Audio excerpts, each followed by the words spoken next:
I do tend to sometimes do that late. I got it right this time. Okay, so I'm going to go ahead and start sharing my screen.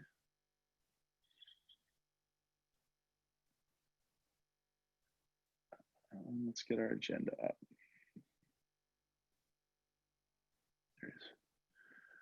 Okay, we did originally plan on having this translated in real time. The translation feature on Zoom was, we had trouble getting it to work right, and that's probably not the feature, it's probably me. But so I did have Ms. Agranzoni translate the agenda, and then we'll put everything out in other languages, probably by the end of the day tomorrow, if not by Thursday morning, the pertinent information we'll share on the website.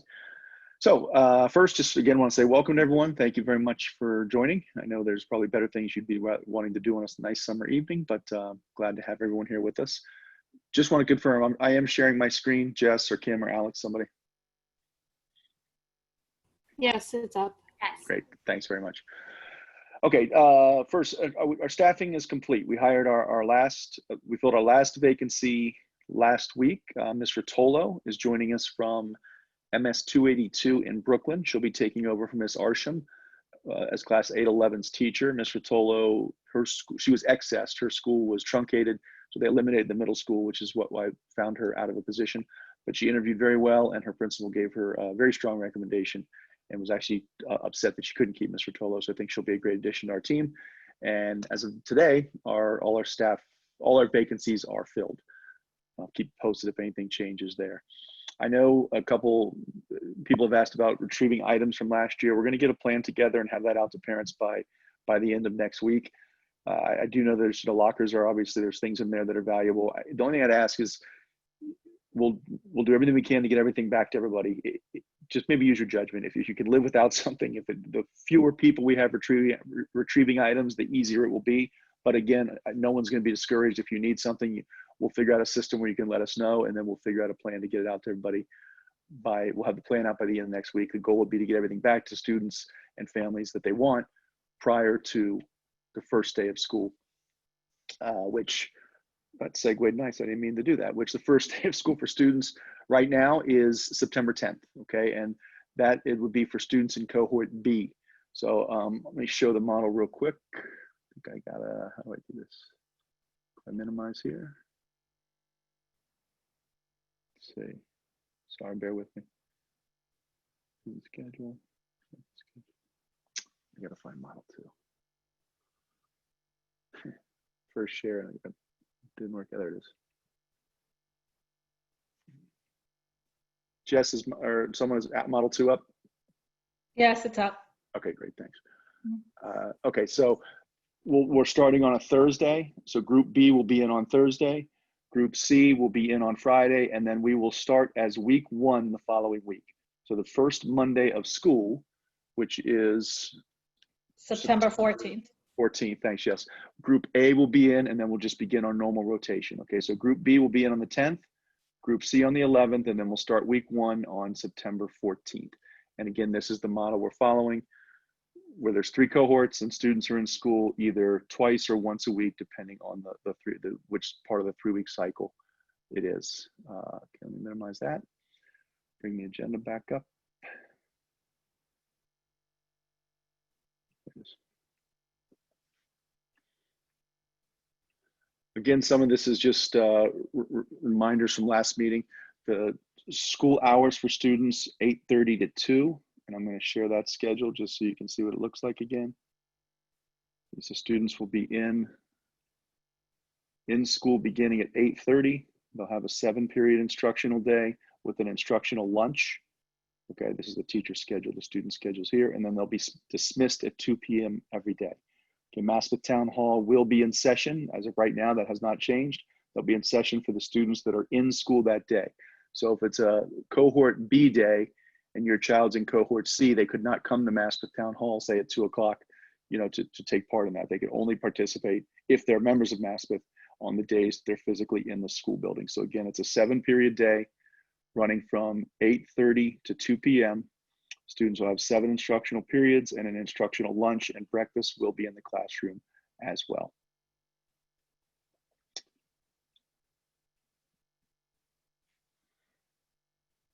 Again, I know I'm being a bit repetitive with this one, and I just want to make sure everyone's very clear.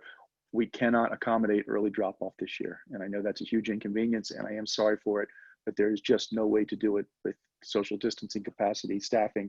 We don't have anyone there in the morning to supervise students. So we cannot open the doors to the building prior to 8:25 or the schoolyard. So, because in the schoolyard, I can't have parents just dropping students off, and there's really no one out there to make sure that they're keeping social distance in there, and they're, I guess, following all the guidelines. So we're going to open the schoolyard gates at 8:25 to let the students in the building at 8:25. I know I'm just going to have to ask parents either to, if they're older children, just remind them to, line up at the gate, maintain their social distancing, or if they're younger parents, I just ask you to wait with them. We will use multiple entry and exit points. That hasn't been finalized yet, but I'll get that out prior to the first day of school.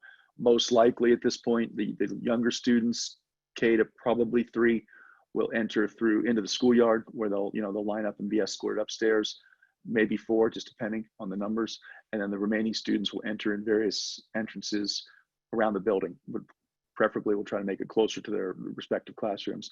And then same thing with exit. With dismissal, we'll have multiple exit points there. And again, this will all be shared prior to the first day of school. But especially for the younger ones, it'll probably be similar to our normal dismissal that we've done in the past, where the little ones, K and at least K and possibly 1 might dismiss on Penelope. The remainder, maybe 1 to 3, will dismiss in the schoolyard, and then probably 4 and 5 and middle school in the front, and middle school on the other side. But again, specific details of that will be shared very shortly, well, prior to school starting. And even with dismissal, I'm just going to really have to ask parents just to be mindful, make sure that, we're wearing masks and we're keeping our social distance and things of that nature, so that we can just make sure everyone's safe. Supply lists, they're going to be sorry, skipped down too far. Sorry about that. We'll have supply lists out early next week. They're going to be, like I said, very basic. Really don't want to overwhelm parents. And I do apologize. I know they traditionally are out earlier, but I really didn't want people to go out and buy a lot of stuff and then find out that we were not going to be going back to school September 10th, but instead we're either postponing or the city's decided to go full remote, which quite frankly is still a possibility. I mean, you all watch the news and there's discussions between the union and the city that they could ultimately change the September 10th start date. But regardless, right now, that's the date we're assuming, and we'll get those supply lists out. As usual, supplies are not mandatory. The notebooks, things like that students need in the building, and to do schoolwork, obviously we need that. If there's trouble, though, if you have trouble getting supplies, if finances are an issue or something along those lines, we'll help you out. So please don't stress that too much. The other things, the ancillary things, tissues and cleaning supplies, things like that, they're greatly appreciated, but there is no mandate that, the supply list is not a homework assignment where, if your child doesn't bring in the supplies, they're not going to be allowed in school. Just do your best, and if you have to prioritize what's important for the children's education, please do so. You probably saw on the news last night, about the same time I did, that maybe this morning, that the mayor is now entertaining the outdoor schooling option. Now, it really doesn't change much for us. For the most part, that outdoor schooling question, there were schools who have tents available and things like that, and plan on street closures in more congested parts of the city, and where there's smaller buildings that they don't have outdoor space. They approved that. The one thing that will lead me to do, though, is I'm going to reconsider using Juniper Park. I had to fill out a outdoor learning survey, and really the only thing I put in there is that we would intend to use the park for PE, possibly for content area classes. We used to do ELA and things like that. Sometimes the kids would go do poetry in the park, or they do writing assignments or artwork, things like that. So I'm going to reconsider using Juniper Valley. As long as I feel we can do it safely, then we will take advantage of that space whenever we can. Okay. Again, safety is going to drive everything, but now that the city is kind of advising more strongly to try to take advantage of things like that, we will do that. We will get cohort assignments for grades 1 through 8. Will be, sorry about that, sent to student Gmail accounts tomorrow. They cannot be changed just based on a parent request. So, if you get it, and at this point, if you're not happy with it or you don't like it, unfortunately, there's a lot that goes into making these cohorts, and it's just not feasible to start changing them. Kindergarten cohort assignments, they'll be sent to the email address that parents use for registration, because your students, the kindergarten children, don't have school Gmail accounts yet. So whatever cohort assignment that you use to register, we'll send that to those. Those will be out by the end of the day tomorrow. If you requested something, and there were a few of you that, made a request for certain days, we did everything we could to accommodate. Again, our priority was siblings was number one, and some of you actually opted to have siblings separate. But siblings were the number one priority as far as making cohort assignments. And then we tried to accommodate parental requests as best as we could. I think we were able to accommodate pretty much everyone that made a request. I actually, off the top of my head, can't think of anyone that I'm wrong about. If you get your cohort assignment and you find that you've made a request and it wasn't granted, do me a favor and just send that original email, resend it back to me and Miss Snell. Okay. The reason is I just want to make sure that everyone did actually make the request. Like I said, it's hard to change after the fact, but if you made a request and we were unable to grant it, or it could have been oversight. So just send that to us and we'll do everything we can to fix that. And again, I can't make absolute promises on cohort requests, but we will do everything we can to make it right. Related to that, the full remote survey, one parent right earlier on, I put it in the chat. The parent had asked, what do I do? I opted my child into blended learning and I now want to go full remote. I put the link to the survey in the chat. It's available on the DOE's website. It's also posted in the summary of the last parent meeting that's on the school's website as well. But if you need that, again, you could always email Ms. Agrensoni and she can get that to you, but you can't find that on the DOE website. If you have come to a decision, if you've decided that you are going to opt your child into full remote, it's most helpful if you can fill out that survey now or earlier than later. I do know some of you are still waiting to make that decision, and you have that right, and that's fine. But if in your mind you've really made that decision, it would be very helpful if you could get that information into the survey sooner than later. The reason is at this point we have 307 students opting for full remote to date. We started with 250. I think that was probably our last meeting. So I think about 2 weeks, we've picked up another 57 students going full remote. That does affect our programming and cohort assignments and things of that nature. We had to do some redistribution based on the number of students who opted for full remote. I'm skipping around a bit, but as you can see, we collapsed 5 classes, 005, 102, 402, 602, and 705. Those students have been redistributed and assigned to other classes and cohorts, simply because there were just not enough students to maintain, for example, 5 kindergarten classes. It just wasn't feasible to do so, or 5 7th grades, or in 1st, 4th, and 6th, even to maintain 4 classes. So again, I do anticipate the number of full remote is going to go up. That could lead us to have to adjust cohorts again. We're going to try to avoid that because I do know parents have to make childcare decisions and things of that nature. But please, if you can do it sooner, that would be very helpful. Again, no pressure. If not, it's no worries. Related to that, kind of related to the programming and staffing issues, we currently have 15 staff members who've been approved for accommodations to work from home. 9 of those are teachers, 4 paras, and 2 school aides currently have been approved. I know several parents have asked, can you tell us who? I cannot. I consulted legal. There's HIPAA rules there. I mean, obviously, when we get back to in-person learning and you see a teacher's not there, you're going to put 2 and 2 together. But legal has advised us not to share that information right now because the accommodations are based on health-related issues, and it could violate some HIPAA rules. That number could also change.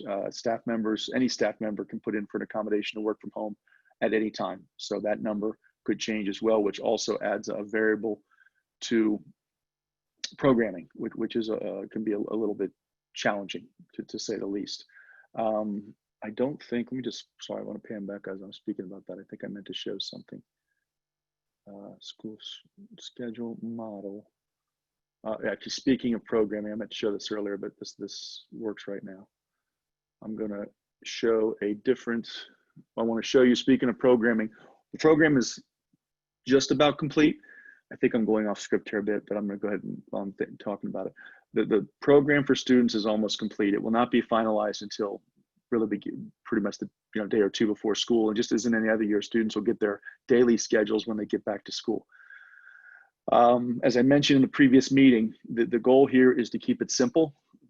I really want consistency, just given all of the fact that kids are in on random days and things like that, or varying days. So I felt like a consistent program was the most important thing that we needed to do. Some of the actually a lot of the programming decisions we had to make were based on staff that are available. So just to give you an example, what I mean by consistency.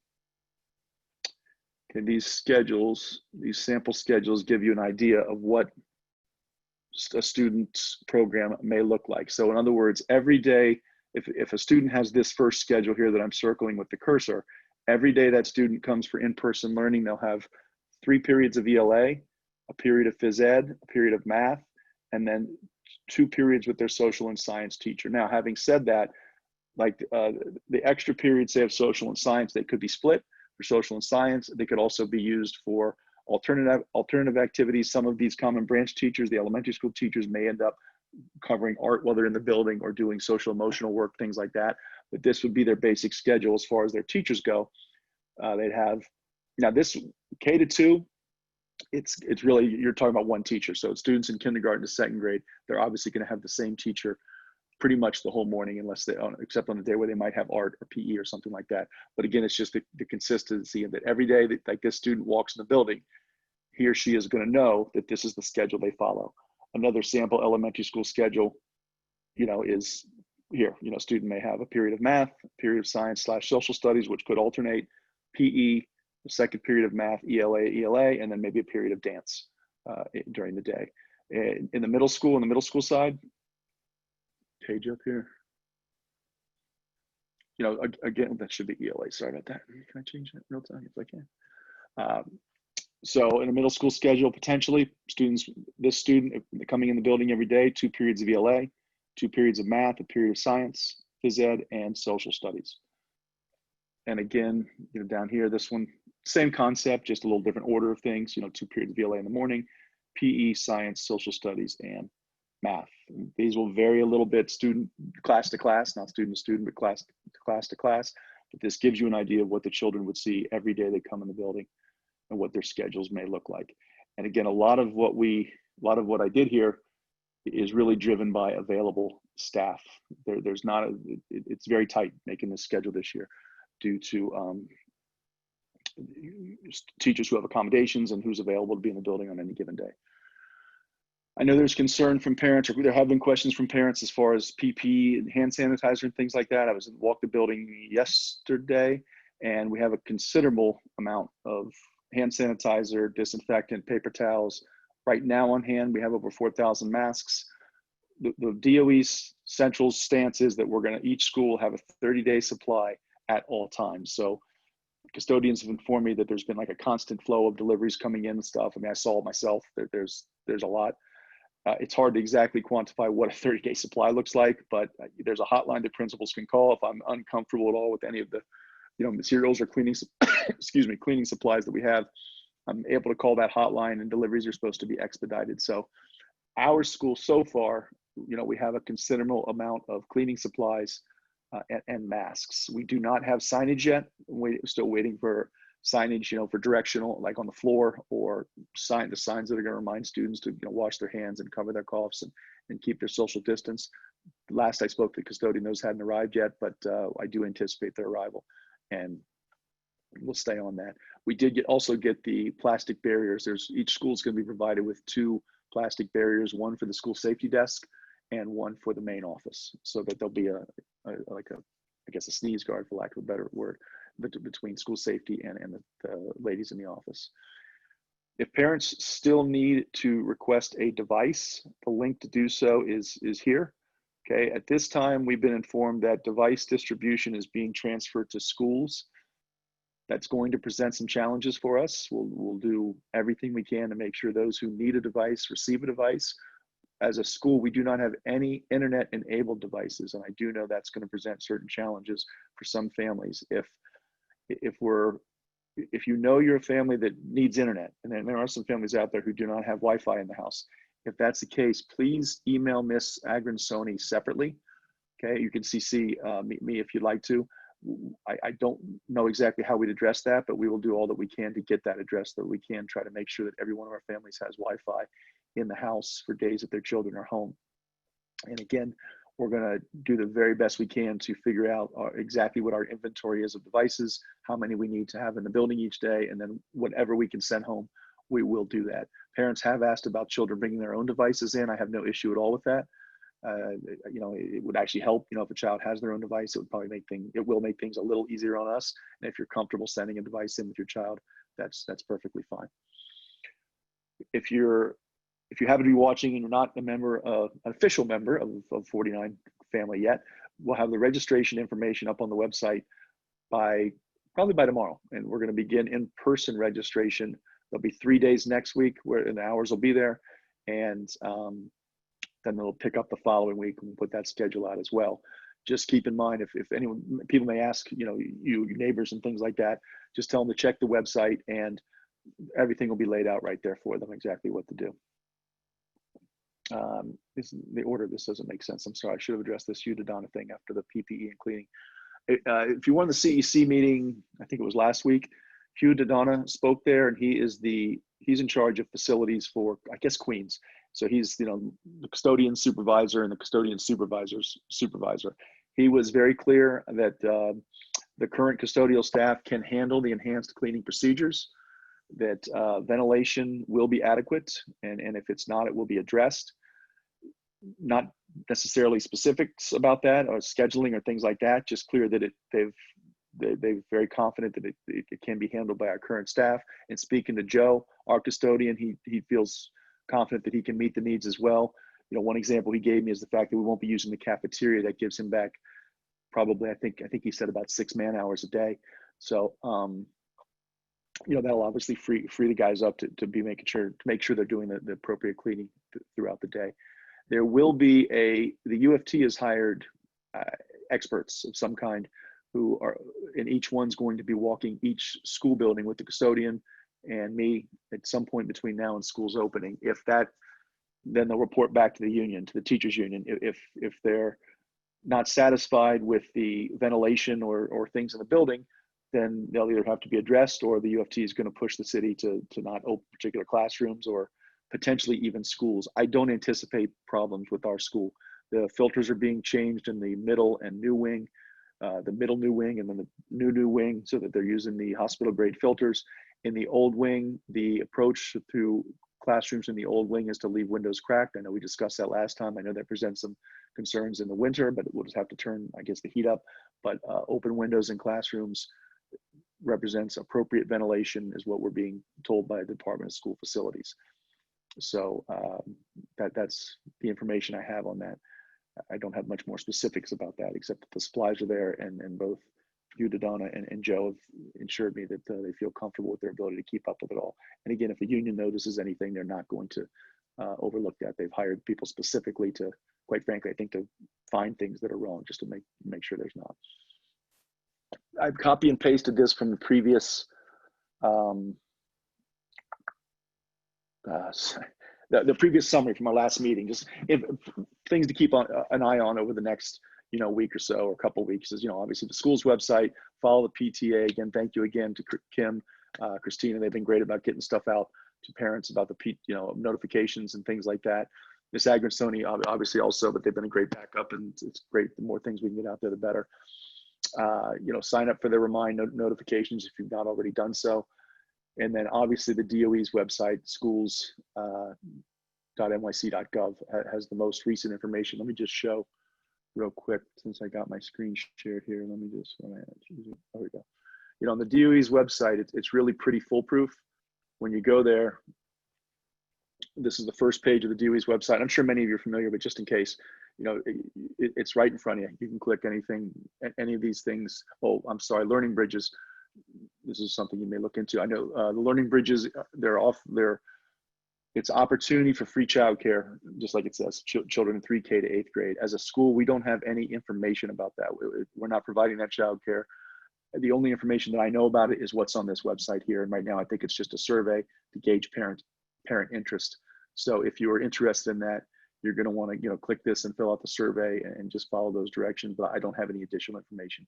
But my point in showing you this was just that, really our school website, it's a good idea to keep up here, but this will have the most recent information. And I'm not sure if I showed this last time, but you can translate the DOE website into about probably close to 100 languages. So I don't think there's a language spoken in our school that could not be translated on the DOE website. So please, take advantage of that. And if you have neighbors maybe who or friends that English is second language, please, if you could help them out and advise them of that. I believe a lot of them are aware, but I'm just not 100% sure. Okay, as we get closer to really, being kind of back in the regular work schedule, continue. If you have questions, you can email Ms. Agrensoni. As of August 31st, all the assistant principals and I are all back to work officially. So I'm going to ask parents to try to direct their questions in K-2 to Ms. Snell and 3-5 to Mr. Rampertap, and then in grade 6-8 to Ms. Delio, who are the grade APs. It's probably best to email Ms. Agrensoni and CC the grade AP. Okay, there is a lot of email communication back and forth. There is a chance that we could miss something, and it's always better to have somebody else on there. I think you all know you're more than welcome to come to me directly with questions. It just helps the flow of information a little bit if I can kind of farm that out some to the respective grade APs. Because like I said, there is a chance that I'll miss something too. And oftentimes the grade APs can handle your situation. If they're not sure, they'll bring it directly to me. There are a couple of student information sessions planned by the city that was blasted out by PTA, I think last week, and posted. I put it up here again, and they're out of order chronologically. Sorry about that. Tomorrow we're going in order. But tomorrow night, August 26th at 6:30 to 7:30, there's a town hall meeting with the Community Education Council, and apparently the chancellor is going to be there. So you can register for that with this link. And the next night is a citywide student information session. And again, you can register, I guess, through here if you're interested in participating in either of those events. I apologize, I'm not sure the time. Let's see if I can click it. Let's see if they show the time when I click. Citywide, August 27th, yep, 6:30 to 8. Okay, so that's 6:30 to 8 tomorrow night if you are interested in that. And I'll have, maybe we can resend that if let me get that one, sorry about that. Screen sharing was going pretty well there for a minute. Sample schedules. There it is, sorry. Maybe I could ask PTA and Alex to blast that out again, just so parents have that information in a timely manner. I believe that's the end of like the formal agenda information and things like that that I have to put out. Let me just make sure I have nothing else down here. One in Model 2 I did, sample schedule I did, showed the website, students schedule I did. So what I'm going to start to do now is I'm just going to move to the Q&A. I'm going to stop share, I think. Probably the easiest way to do that. I'll stop share and I'm just going to move my way through the Q&A and answer the questions as I see them. Let me get rid of this too, sorry. Yeah. Okay. What are the dates for opting back into school instruction in the event that we opt for remote instruction at the start of the year?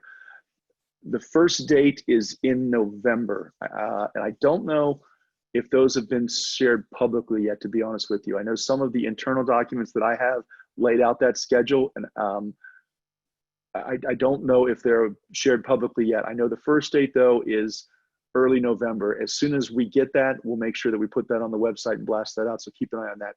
If I'm wrong and it has been shared publicly, if someone wants to put that in the chat, that would be great. But I just know I've read it in the communication I get from Central, but I don't know, even as a parent of my own child, I don't remember seeing anything coming to me.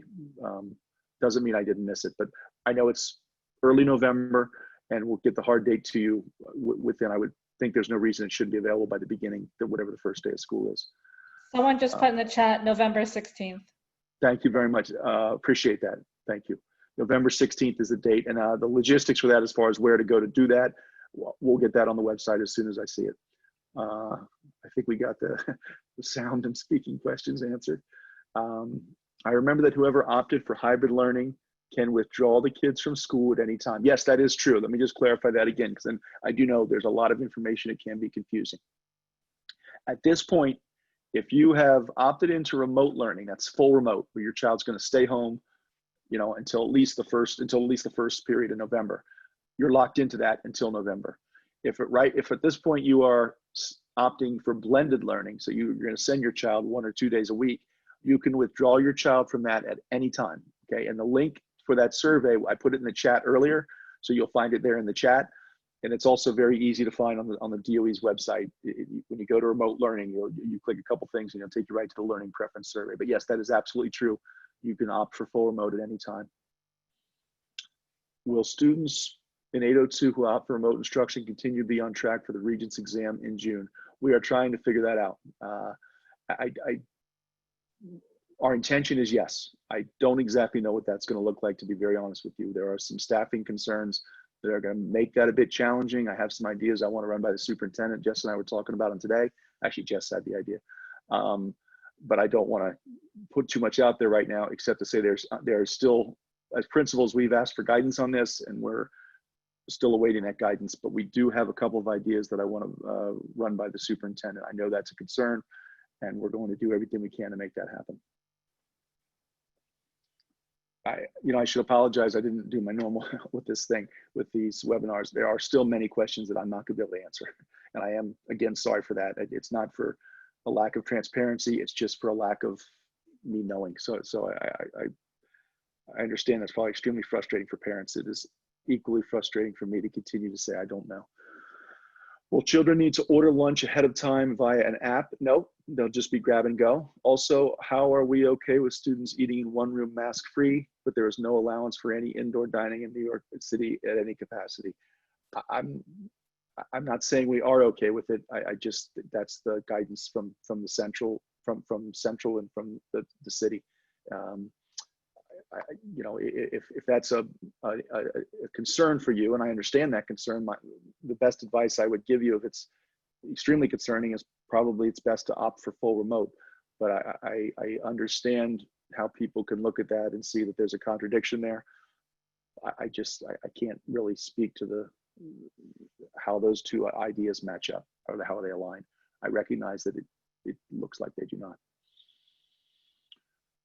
For the kids who chose remote learning, will school send any study materials home? Anything we can get home, we will. Most of it will be online. We are going to, we have to check our inventory for what we have left over from last year as far as hard copy materials, workbooks, and things like that. Anything we can send home, we will. We really have not been actively in the building for quite a while, so we have to inventory what we have left over from last year. There is no budget right now to purchase anything outside of really probably what's in the building, or extremely limited budget. I didn't put that on the agenda, I apologize, but nothing's changed. The budgetary outlook is very, very bleak. We really have, again, enough money to staff the building and purchase a really minimal amount of supplies, very minimal. And really there's several teachers who I'm going to have maternity leaves this year, and right now I don't have the money to pay for subs for those. Now, again, we'll get it figured out. Don't get me wrong. It's not like there's not going to be a teacher in the room, but I share that just to let you know that, we'll send home anything we can. We just right now don't have the funds to purchase extra materials to send home to students. If choosing 100%, excuse me, sorry. If choosing 100% remote learning, when is the next opportunity to have the ability to choose a hybrid option? Again, November 16th was shared in the chat. And the logistics of that, and I'm not sure if you have to let us know 2 weeks out. I'm sorry, I don't see the chat right now. I'm not sure if November 16th is 2 weeks out or would have to be 2 weeks prior to that, but we'll get that information posted ASAP. I only have a black screen and no sound, I'm sorry. I'm sorry, this must have been, I apologize. This was done early on. So I'm hoping you're okay now. Laura Ann, I hope all's good. I hadn't started yet at 5:04. I see the time now. So hoping that got straightened out. There is no update on the high school application process. I apologize. I don't know anything about that at this point. When will school start? Can we buy our school supplies? What time will school start and how will it end? School scheduled to start September 10th. We're going to get school supply lists out next week. I got to talk to, I don't know if it's going to be, in the past, we've obviously done like centrally, we've provided parents the opportunity to buy school supplies through one of our vendors. I don't know if we're gonna be able to do it this year. We'll get that information out as soon as possible. And school will start each morning for students at 8:30 and it will end at 2 p.m. And again, no students are going to be able to be in the building prior to 8:30. We're not going to be able to open the doors to students till 8:25. Will students who opt for remote instruction have teachers from 49? Will they be grouped with students from other classes or from other schools?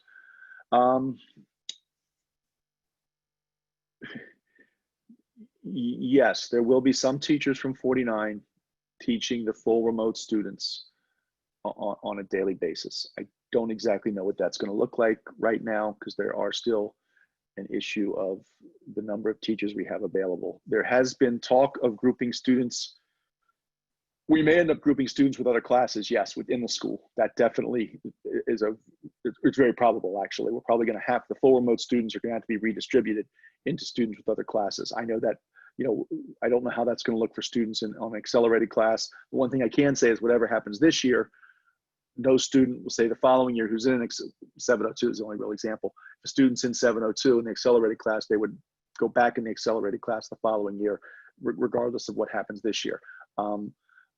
I don't know about grouping our students with students from other schools. That has not been mentioned by anybody to me. I haven't heard anything like that. I would not say that anything's out of the question, but there's right now, as of right now, I don't know of any plan to do that. Kind of a follow-up question, you ask, will students who opt for remote have teachers from 49? Yes, they will have some. Parents have also heard, and it's been talked about, that teachers from other schools might be teaching our students. That's still a possibility. We just, as principals, have received no guidance on how that would look or where those teachers would come from yet. Do we know who the remote that's kind of similar to what I just said. We know who some of the remote teachers will be. For the hybrid students, no, I don't know who the remote teachers for the hybrid students would be yet. We're still working on that and waiting guidance on that. Will I have to provide my child with breakfast and lunch? No, breakfast and lunch will be provided for the children. You could feel free to send in it if you'd like. If you prefer to send something on your own, that's fine. But breakfast and lunch will be provided for all the children. Do you have the contact information from Maspeth Town Hall? If anyone has, I don't have it handy, and I apologize, I should. If anyone has that, if you could put it in the chat. If not, before we get off, I can look it up while I'm still with you and post that in the chat. If you Google Maspeth, it's in there? Oh, no, I'll post it right now in the chat. Thanks very much, Alex. Thanks. Alex will post that.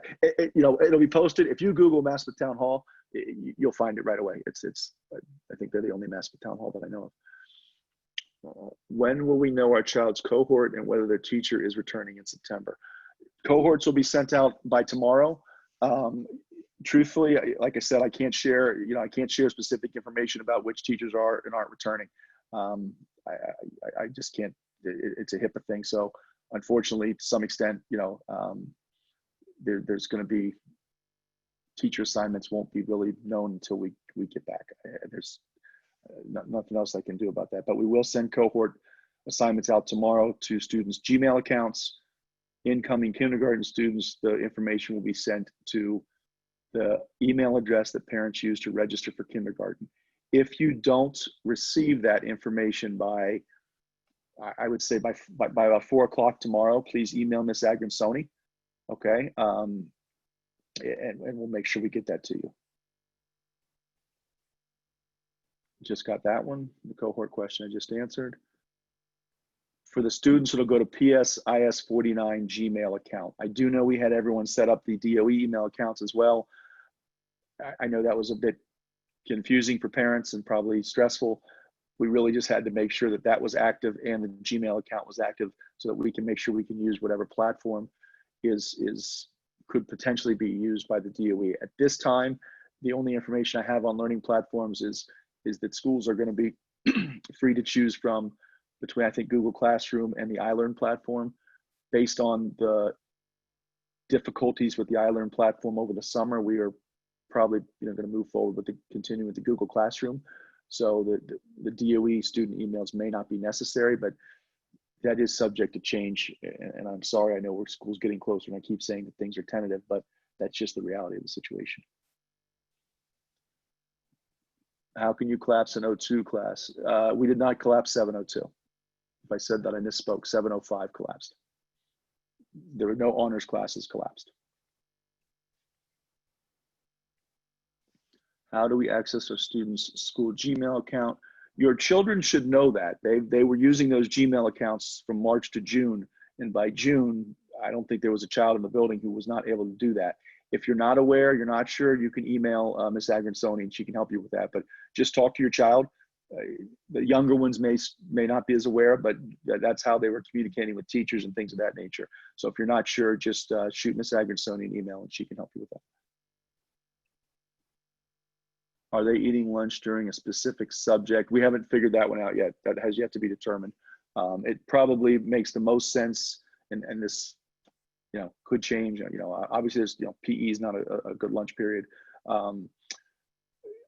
Probably during a period such as ELA or social, where a teacher could potentially do a read aloud, or students could be given, documents to say, or text to annotate something that they could do while they're eating.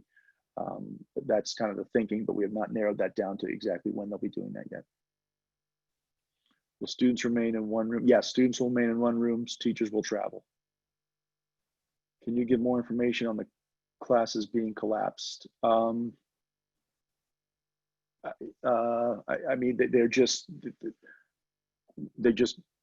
no longer, I guess, in existence. The students in those classes are going to be divided amongst. So, for example, the students in 005 who are going to participate in blended learning, in-person learning, they're going to be divided amongst the first 4 kindergarten classes. That's just because we had not enough kindergarten students who are going to be in blended learning to justify opening 5 kindergarten classes. Same thing in 7th grade, for example. I think 7th grade right now is our highest grade. We have over 40 students in 7th grade who are opting for full remote. So that's over a class, John. So that's over 1 class worth of students. So we just couldn't run 5 7th grade classes. So they had to be divided amongst the others, so that, and then divided into cohorts from there. And you'll get that information. So for example, your letter will say your child's in cohort just 701A. That means they're in class 701 and they're assigned to come on the A day. That's what that'll mean.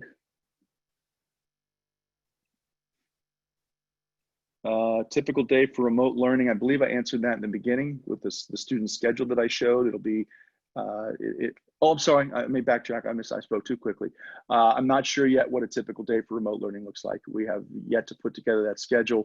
Some of that actually all of that depends on staffing questions that really have yet to be answered. So remote learning will involve some level of live instruction every day. I can't speak exactly what that level of live instruction will be. There's been no clear mandate given to principals, and there's also staffing shortages that are going to drive that. So remote learning schedules will probably, hopefully, be finalized. The actual daily schedule will definitely by the first day of school, but hopefully we can get a better idea of what that'll look like by the end of next week, maybe into the following week, because it's changing a bit, because we continue to, the number of students in remote learning continues to change, as potentially the number of staff members receiving accommodations to work from home. Will cohorts stay the same for the entire year? How will we be notified if there's an infection within the school? Yeah, there'd be no reason. Well, every time I start to talk, everything's tentative. And when I say that, it's not our intention to change cohorts. However, if come November, we have 307 families right now, students who've opted for full remote learning. Let's just argue, for argument's sake, that number stays the same until we get back to school. And the first opt-in period, November 16th, 300 students, parents decide they're sending them back in for blended learning, then that will significantly, change the way we set up cohorts, and quite frankly, create some difficulties in scheduling and programming. That those are our problems. We'll get that figured out. So it's not our intention to change them, but if there's, large scale changes to the number of students that opt for full remote or blended learning, the potential to change cohorts is there. And, what everybody's got to understand is the school, we're going to have to reserve the right to make those changes if we have to. We'll do everything we can to accommodate parental requests and things like that. But at the end of the day, I've got to make this work. So there is the potential for change. It is not our intention, though. We're not setting out to make changes. Truthfully, it's more difficult on us if we do. but yeah, it's possible. There is a notification protocol if there's an infection within the school. It reads a little vague right now, but the bottom line is there's, I believe it's within, I think it's the same day or with the same day that if there's a positive case, there's a notification protocol. We'll get that out via email and in the hard copy letter if we can get that out in time. But the specifics are not like the sample letters and things like that. I don't think that we have those yet as principals, but there is a clear protocol that we have to follow, and you'll get notified. I believe it's the same day, as soon as is feasible. And keep in mind, we may not know of a positive case. You know, if we're in the building and we're informed, it's probably not likely that we'd be in the building and we find out that a student comes in who's a positive case. I think it's more likely we'd find out after school, but you never know. But yeah, there is protocol to follow, and it will be same day, if not, by the very next morning. The platform for distance learning.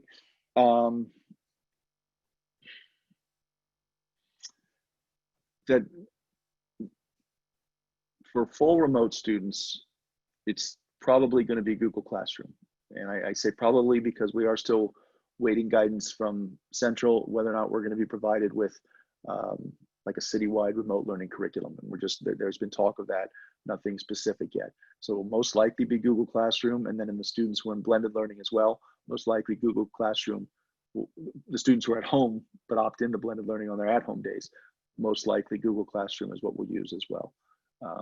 Again, there were some difficulties with the iLearn platform that was rolled out over the summer for summer school. So I can't imagine that as a school we would adopt that unless we had real strong assurances that things were up and running well.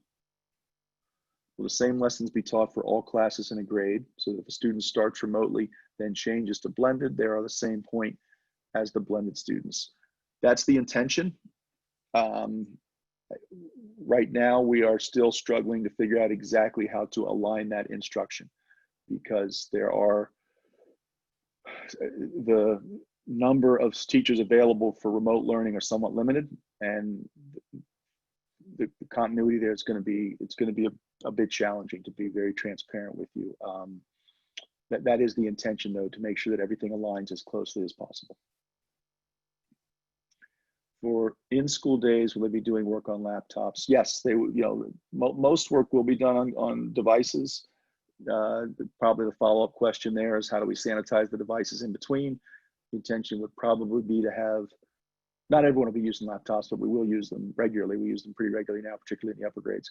We'll probably have the students sanitize them. We're not, again, it's one of those things that we're sort of waiting guidance on. We're not sure if it's okay to have students, I guess, use sanitizing wipes. Some might be sensitive to the cleaning things, and we wouldn't want to do that. So we have to look at that. But yeah, laptops will be used.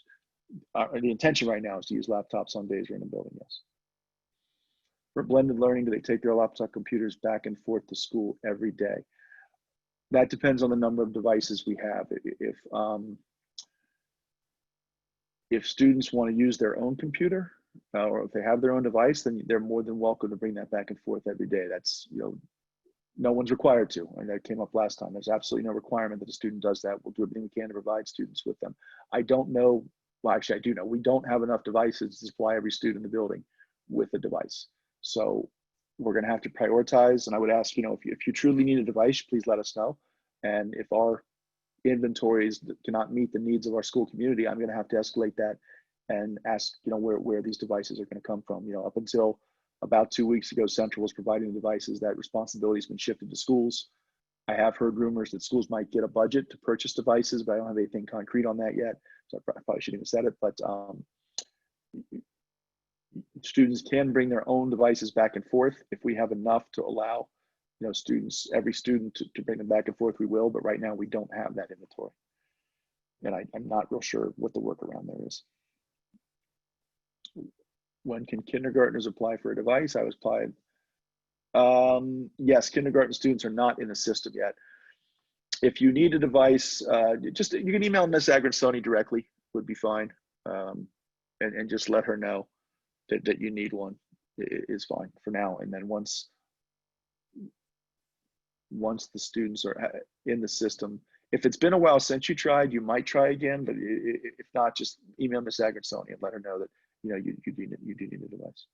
For students that are 100% remote. I'm sorry. Alex, not at all. If a kindergartner has a student ID number, I can place an order for them. Oh, great. Okay. I can fill out a remote learning form, but we would have to wait to see when it'll get to them, but we can fill out the form for them. So if you don't know your kindergartner's student ID number, if you email Ms. Agrensoni the name, we can get that figured out for you if they have one. For students that are 100% remote learning, and if they have questions, concerns on remote learning, not homework or classwork related, can they contact PSIS 49 for assistance? Let me just read that, sorry. On the not homework, yeah, certainly. Listen, if your child's in full remote, don't feel they're still part of PSIS 49. We're not putting them out on an island.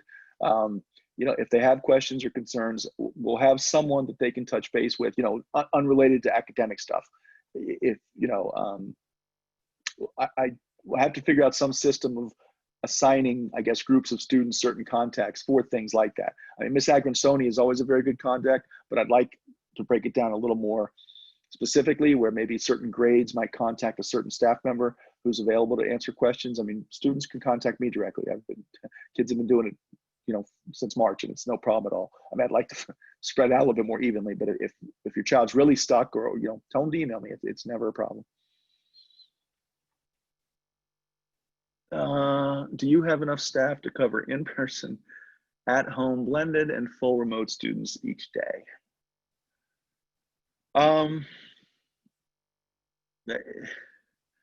No. Right now, there's staffing concerns. Pretty straight and to the point. Let me just explain what my guidance is right now. The guidance that I've received as far as what my task is to figure out how to do just that, to make sure that I can deliver instruction to basically 3 sets of students: the ones who are in the building every day, the ones who are at home as part of blended learning, and the ones who are at home as part of opting into full remote instruction. We can cover the students that are in the building every day. That's not an issue on some level, for the most part. The students in the building we can cover. I right now I have 9 teachers that cover multiple grades and subjects to cover the students who are at home. If there's a third of the students, if the numbers remain true right now, well, actually, it doesn't make any difference. On any given day, about a third of the school is in the building. That leaves about 900 students at home that cover 9 grades and then various subject areas. Realistically, we don't have, I guess, in essence, 3 sets of staff. One to cover in person, one to cover the kids that are part of blended and are at home, and then one to cover that are full remote.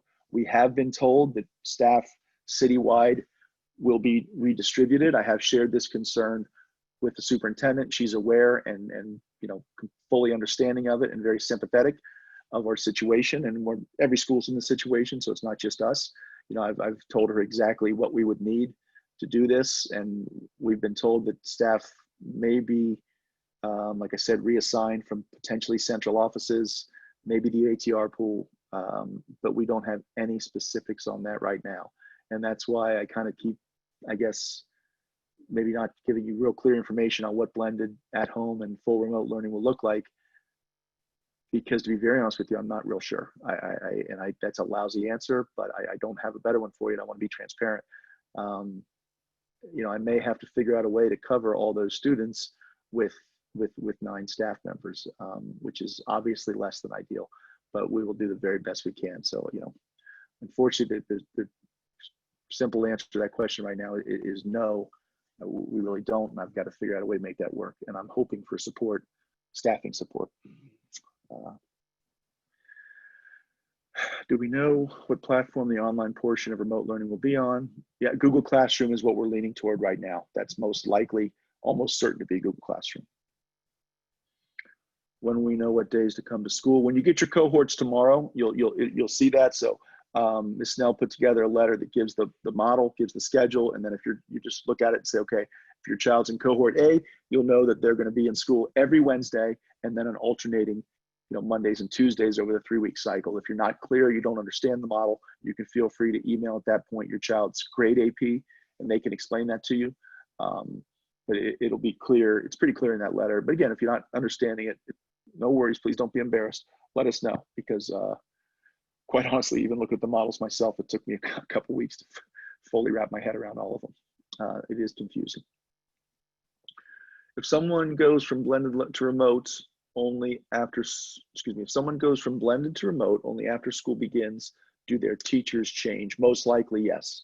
If you went from, this kind of goes back to the previous question about staff. I have to say most likely, but there's a good chance if you switch from any kind of, from either model backward or forward, the teachers, there's a good chance that they change, barring a real influx of staff, that are reassigned to support our school.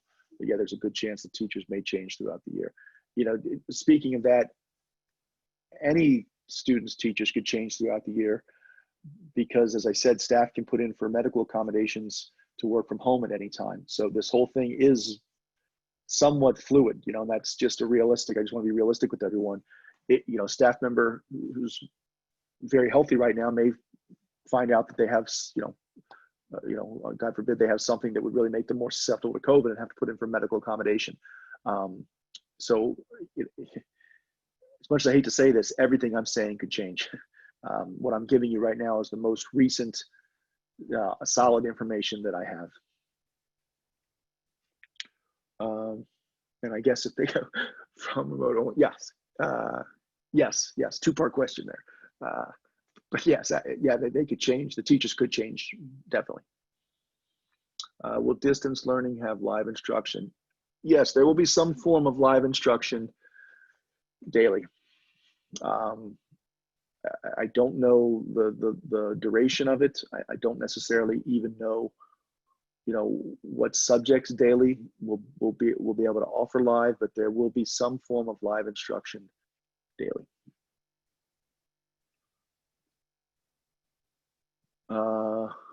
Aiden, do kids have to wear masks all day long? Yes. I am sorry. Everyone in the building has to wear masks all day long. There are two exceptions: when the students are eating their breakfast and eating their lunch. And then if we can get the students outside and we can get them, their distance, get them socially distanced outside, there is the potential for mask breaks outside. Right now, there's no guidance on, outside of eating, there's no guidance on giving students mask breaks while they're in the building. The indication is that aside from eating, those breaks should be done outside the school each day. And I know that's tough. One parents, I know a lot of you have told me, and it's a good recommendation. Some have mentioned their kids are wearing masks, throughout the day at home right now, just to get them ready for it, particularly the younger ones. If you have, although truthfully, even my girls, the older ones too, it's a good idea to have your kids start practicing wearing those masks. I think you still probably have enough time, if you haven't started, where you could, up it a little bit each day. But if you really feel as though your child's not going to be able to tolerate a mask throughout the day, you might want to seriously consider full remote, just for their own, emotional well-being, for lack of a better phrase. Good question, though. Nice job, Aiden. How many students max per class? When the students are in the building, they'll have up to probably 9 or 10 students in their class on the days they're in the building. Outside, when they're at home for blended, we're going to stick as close to regular class sizes as possible. Staffing will probably drive some of that. So there is a chance that some of the remote instruction might be taught to potentially larger groups of students. I'm not talking about hundreds of students, but potentially, you could have a class that maybe exceeds normal class size limits. And truthfully, I'm saying that out loud, that could become a labor relations question too. There's still a lot of labor relations issues that the UFT and the city are still ironing out. And I had a staff meeting with the teachers today, and our teachers are very willing to do the job, whatever they got to do. A lot of the, work rules are being decided above our level. So it'll boil down to, me making the decisions I have to make, and then really finding out and it's not our school building. Our teachers have been great. They're not complaining or pushing back on anything.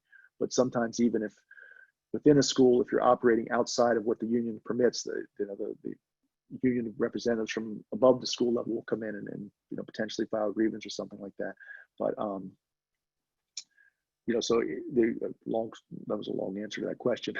The in-person cohorts will have 9 to maybe probably 9 or 10, because it's governed by, each room has a social distancing capacity and we can't exceed that. So most of our classrooms are 9 to 12 people. We tried to keep it around 9. We have to kind of consider for new admits, things like that. But so that's the very long answer to what should have been a short answer. Can teachers do live broadcasts when they're in the classroom? That's a very good question. Right now, no. Teachers are not allowed to. That's a labor relations issue as well.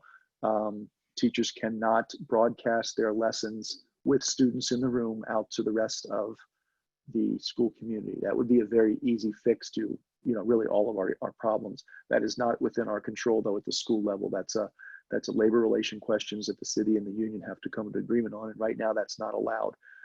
In addition to there being union issues with it, there's also some privacy concerns with students in the classroom. Not all parents are comfortable with their students being broadcast. Now, we could probably get around the latter by ensuring that we just didn't have a student on camera, but even students' voices, I don't believe, are able to be broadcast from school. But right now, the answer to that question is no, unfortunately, because that would be a very quick and easy fix to many of our problems. Concerns, not problems. Obstacles, maybe is a better word. Sorry.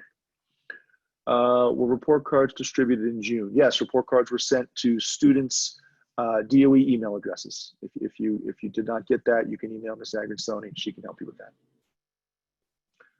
The process for lunch, students will eat in the classroom. They will remove their masks while they're eating, and it'll be an instructional lunch. And again, we'll gear instructional activities that lend themselves to students eating.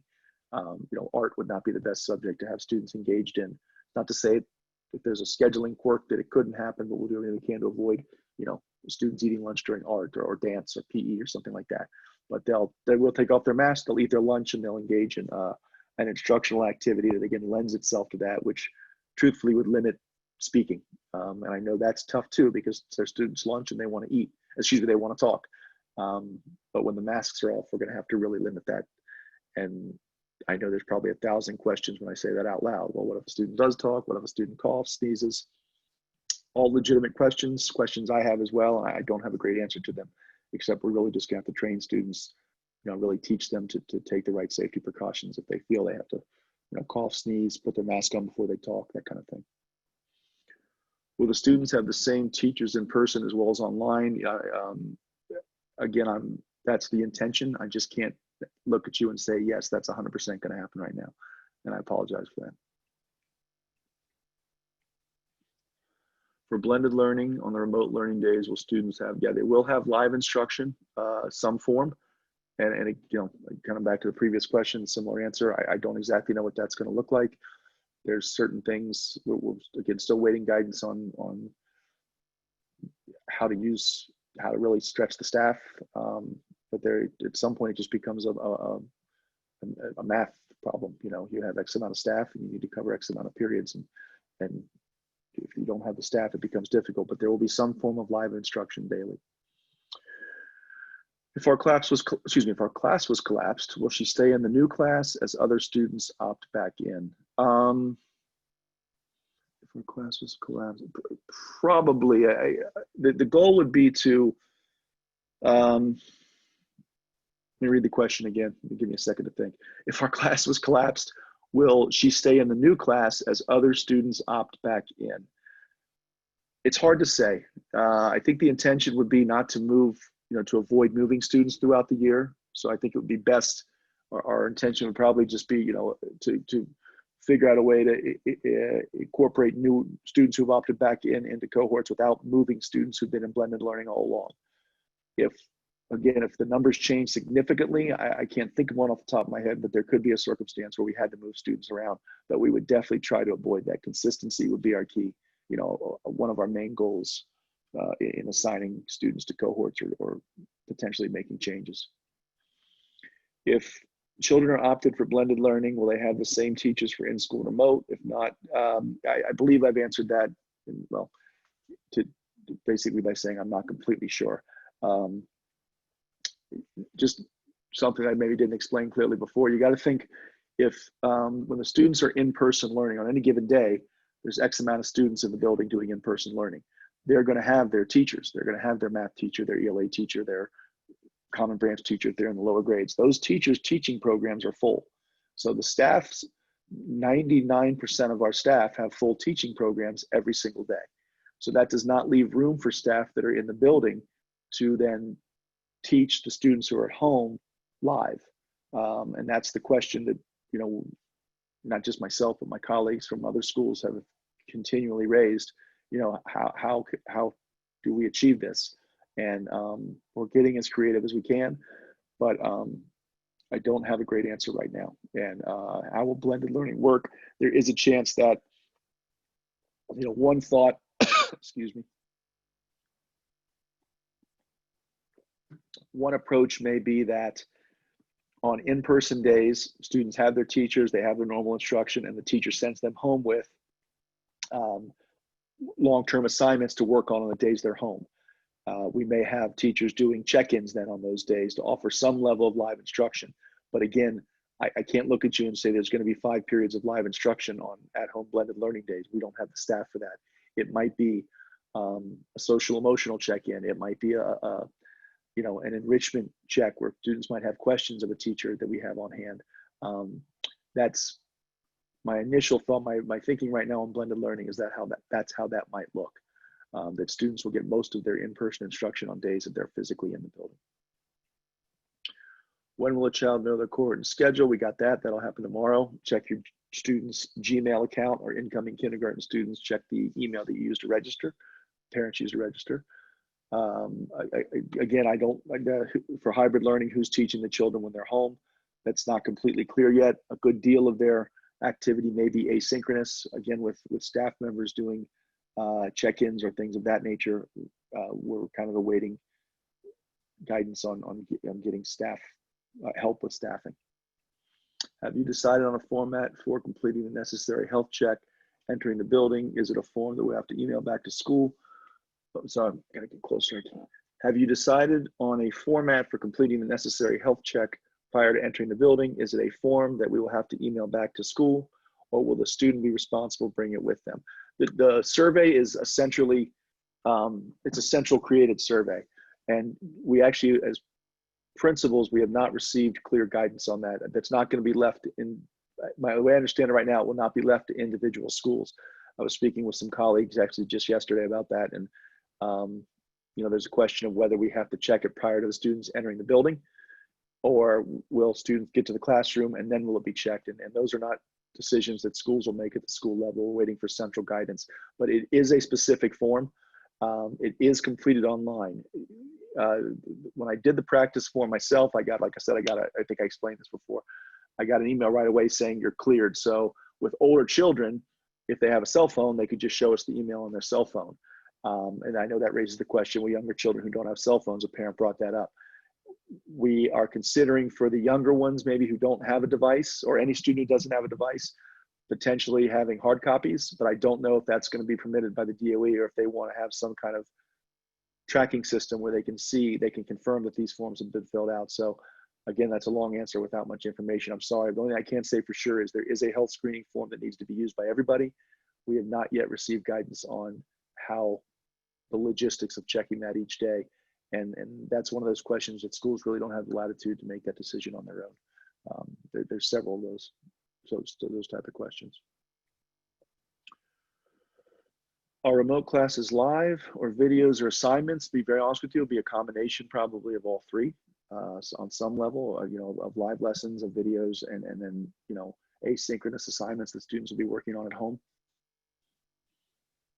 Remote learning, approximately for how many hours will they interact with the teacher? I don't know the answer to that question right now. You know, in an ideal world, they would have a you know, remote learning, you know, live interaction for every subject throughout the day. Right now, I don't have the staff for that, so I'm not completely sure how long each the live interactions will be on days that the students are at home. Thank you for the compliment. I do appreciate that. It's probably up for debate. Can you describe how a teacher will be teaching in a remote learning session? Thank you. Yeah, I mean, the live instruction for remote learning would be very, you know, it will be regular lessons that are just broadcast out, either probably via Zoom or Google Meets or something along those lines. It'll be, regular lessons taught. Now, some of that though, some of those sessions will not be live, and that might be more of a, where teachers are working, students are working on longer term projects on their own that they then either bring into the teacher on days they're in if they're in blended learning, or that the teacher would review, offline and give feedback either electronically or during live sessions. So, that's the general idea behind it. And again, I know that's not very specific, and I hate to be repetitive. I just don't have those specifics right now. Any information for full remote learning kids? Will we get an email? Who will teach them? What schedule? The goal for full remote learning is to have a consistent schedule every day for the students, so that you'll know, every day of the week, kind of like when they're in school, they'll just have a schedule. Again, I don't know what that schedule is going to look like yet. I guess the next task that I have would be after getting the in-person programming done. And the reasons, we basically just finished it. The reason it took a little longer is it was done, and then several of the variables changed and I had to redo it. So now it's time to kind of tackle what the remote learning schedule is going to look like. I just don't have a specific idea on that right now, but the goal is to get that out to everyone by the end of next week, or at the very latest, by the time, the first day of school, parents will have an idea. Are the teachers going to be online during remote learning? Yes. Again, I don't know the duration or which teachers, but yes, there will be live instruction from teachers during remote learning. I'm sorry it was late. No worries. I'm sorry it was late. You were late to the meeting, but I caught something saying a few classes, particularly 402, are collapsed. Yeah, there were, just due to the certain grades had a larger number of students who opted for full remote. So we really just couldn't, for example, in fourth grade, we didn't have enough students to run 4 classes. So on 5 grades right now, kindergarten, first, fourth, sixth, and seventh, we collapsed a class. It's really not going to have any impact on, on your child. Truthfully, class assignments are virtually meaningless right now, because students are, they're going in cohorts anyway. They're all divided up. So you'll know your child's class assignment when you get your letter, your email tomorrow. Again, if 402 no longer exists, if your child was moved, you'll, for example, I don't know the child, so I'm just using this as an example, but your child's assigned to class 401A. So that means they're in 401 and cohort A, or 403B, or 404C, or 401C, whatever the case may be.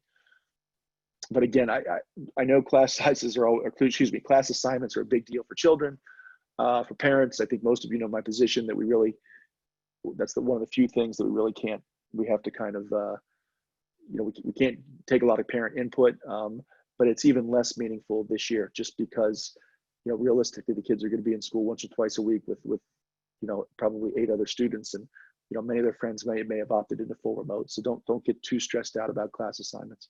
And again, we did not collapse any honors classes. When will we know how the online and blended learning will look? Meaning, how will the teachers, online and in person, will communicate with each other, with children, with the kid, educational continuity. That'll really start to get probably ironed out more specifically by the first day of school, is the hope. And I say hope because I want to be transparent. I still have pretty serious concerns about staffing issues, and our goal is to get everything in place by the first day of school, which right now is September 10th, but that's subject to change. To be very transparent with everyone, it could be the opening, the first few weeks of school could be a bit confusing. Matter of fact, I think they will be a bit confusing. There's, we've never operated in a model like this. We don't have the staff necessarily right now that we need, and we're still awaiting guidance that we would normally at this time. Quite honestly, in a normal year, I'd be in Ohio right now, because we would have the school programmed, the schedules are done, everything's finished. The APs and I are coming back, the week before school starts. We're ironing out last minute details. At this point, we're really still trying to answer pretty major questions about the school year. Now, please, I don't want to stress you out. We'll figure it out. We'll do the very best we can. We'll get it done. We'll be here to support you, to support your children. But I am going to, again, just really appeal for everyone's patience, because I think that we're all going to have to work through some things the first few weeks of school till this thing smooths out. Should kindergarten students be bringing an iPad to school? Guess that's a parental decision. I wouldn't send that in the beginning. If you're comfortable sending your kindergartner in with an iPad, that's fine, but I would hold off on that until we figure out whether or not that's necessary.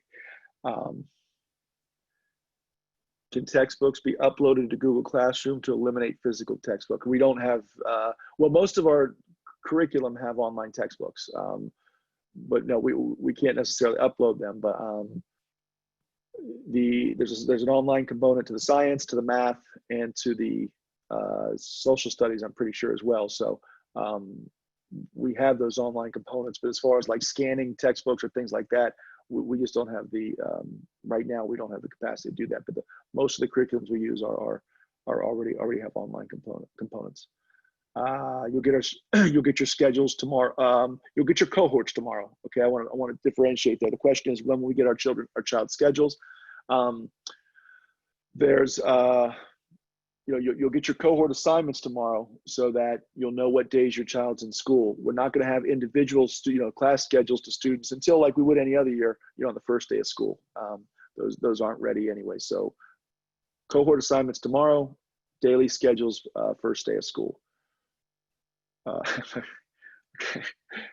Laura Ann is good now. I'm glad to hear. Thank you for a bit of levity in the middle of this. I share no information with everyone. Could you elaborate on what it means to by class 402? I think I've already answered that. I mean, the bottom line is we did not have enough students to carry, say four classes in 4th grade, 5 classes in 7th grade. So those class 402 no longer exist, and the students have been reassigned to other classes. But again, class assignments are really not very meaningful this year, as far as, say being with friends or things of that nature, because it's going to just have a very completely different look to it. Even if the school can't provide workbooks, will the teachers be able to tell parents what books they're working from? Yeah, I mean, certainly I'll get any teacher recommendations. Your teachers can point you in the right direction if parents want to purchase things on their own. Absolutely, we can share that information with you. Sorry. Can the parents, I'm sorry, I'm going to stop. Let me read the question before I answer. Can the parents purchase materials for their children, such as textbooks, etc.? Can a list be sent out so we can order ahead of time? Yes, I'm hesitant to send out a list right away, but we will figure out what, and the main reason is because we're still kind of waiting to see if something comes down centrally. So I wouldn't want, the textbooks are not cheap, and I wouldn't want parents going out and spending money on textbooks only to find that they're not going to be using them. But we will, the APs and I have a meeting tomorrow, so we'll discuss, the potential, what the best approach for, advising parents on what materials, if they want to purchase them on their own, what would be useful and what would, what may not be beneficial. Supply lists are going to be out early next week. And again, I can't stress enough, there's nothing on there that's mandated. In years past, parents have kind of felt like they had to buy the supplies. If you can do that, that's fantastic. If there's a problem with it, prioritize, take care of what you can't take care of. And please, if there is an issue, I really can't stress this enough. If people have been through a lot of difficult times since March, and I know parents have lost jobs. I've spoken to parents who now find themselves out of work. If buying supplies presents a financial hardship, you got to let us know. It's completely confidential. You can let Ms. Agrinsoni know if you're more comfortable talking to an assistant principal, even if it's not your child's grade AP. If there's someone in the building you're particularly close with, and that happens, you have a different connection. You're all more than welcome to reach out to me if finances are an issue, and legitimately so, given what everybody's been through. Please let us know, okay? And we'll make sure we get you the supplies. The PTA is always willing to pitch in. We'll figure it out, okay? So I don't want people to feel pressure, particularly, those of you who are dealing with any kind of financial hardship. But that list will go out next week is the short answer to that question. Students with IEPs, will they still be given additional resources? That's a very good question, and I really don't have a really good answer for that right now. for example, ICT classes. I don't know what ICT remote instruction looks like because, you know, right now we're struggling to find one teacher to teach classes, you know, let alone two, and, you know, one of whom is a licensed special ed teacher. When ICT classes are in the building, they're going to have two teachers in the room most of the day for most of their, you know, content related instructional periods. It's hard to say exactly how we meet. We're going to do everything we can to support students with IEPs and meet their needs. But it's hard to say exactly what an ICT class looks like when, you know, on any given day, a third of the class is in the building, a third is at home, and you might have a third that's in a full remote cohort. I don't know, but, you know, we are committed to making sure that we can provide every support that we can.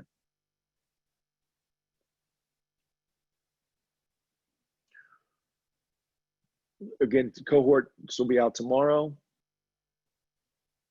What is the percentage of teachers in accelerated class? What's the percentage of teachers in an accelerated class choose to teach remotely only? There's no real, off the top of my head, I mean, it's not really, let me think,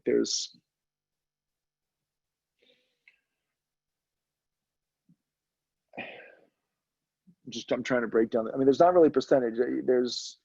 I think there's two. There may be two teachers who would handle accelerated classes that may be working from home. And again, I don't really know the workaround for that right now, but we are trying to figure that out. I don't have a better answer for that, unfortunately. Can we live stream the classes instead of have all this remote learning from other teachers? Why can't there be instruction all day from their teachers? That's just illegal right now. I'm not understanding how there will be all these extra teachers. Well, there aren't extra teachers, to be honest with. I'm sorry, let me read the question, I apologize. Can we live stream the classes instead of having all this remote learning from other teachers? Why can't there be live instruction? Let me answer them one at a time. We're not allowed to live stream classes. That's a labor relations issue. And that's between, quite honestly, the city, the Department of Ed, and the UFT. And it's just not allowed. Work rules do not allow for it.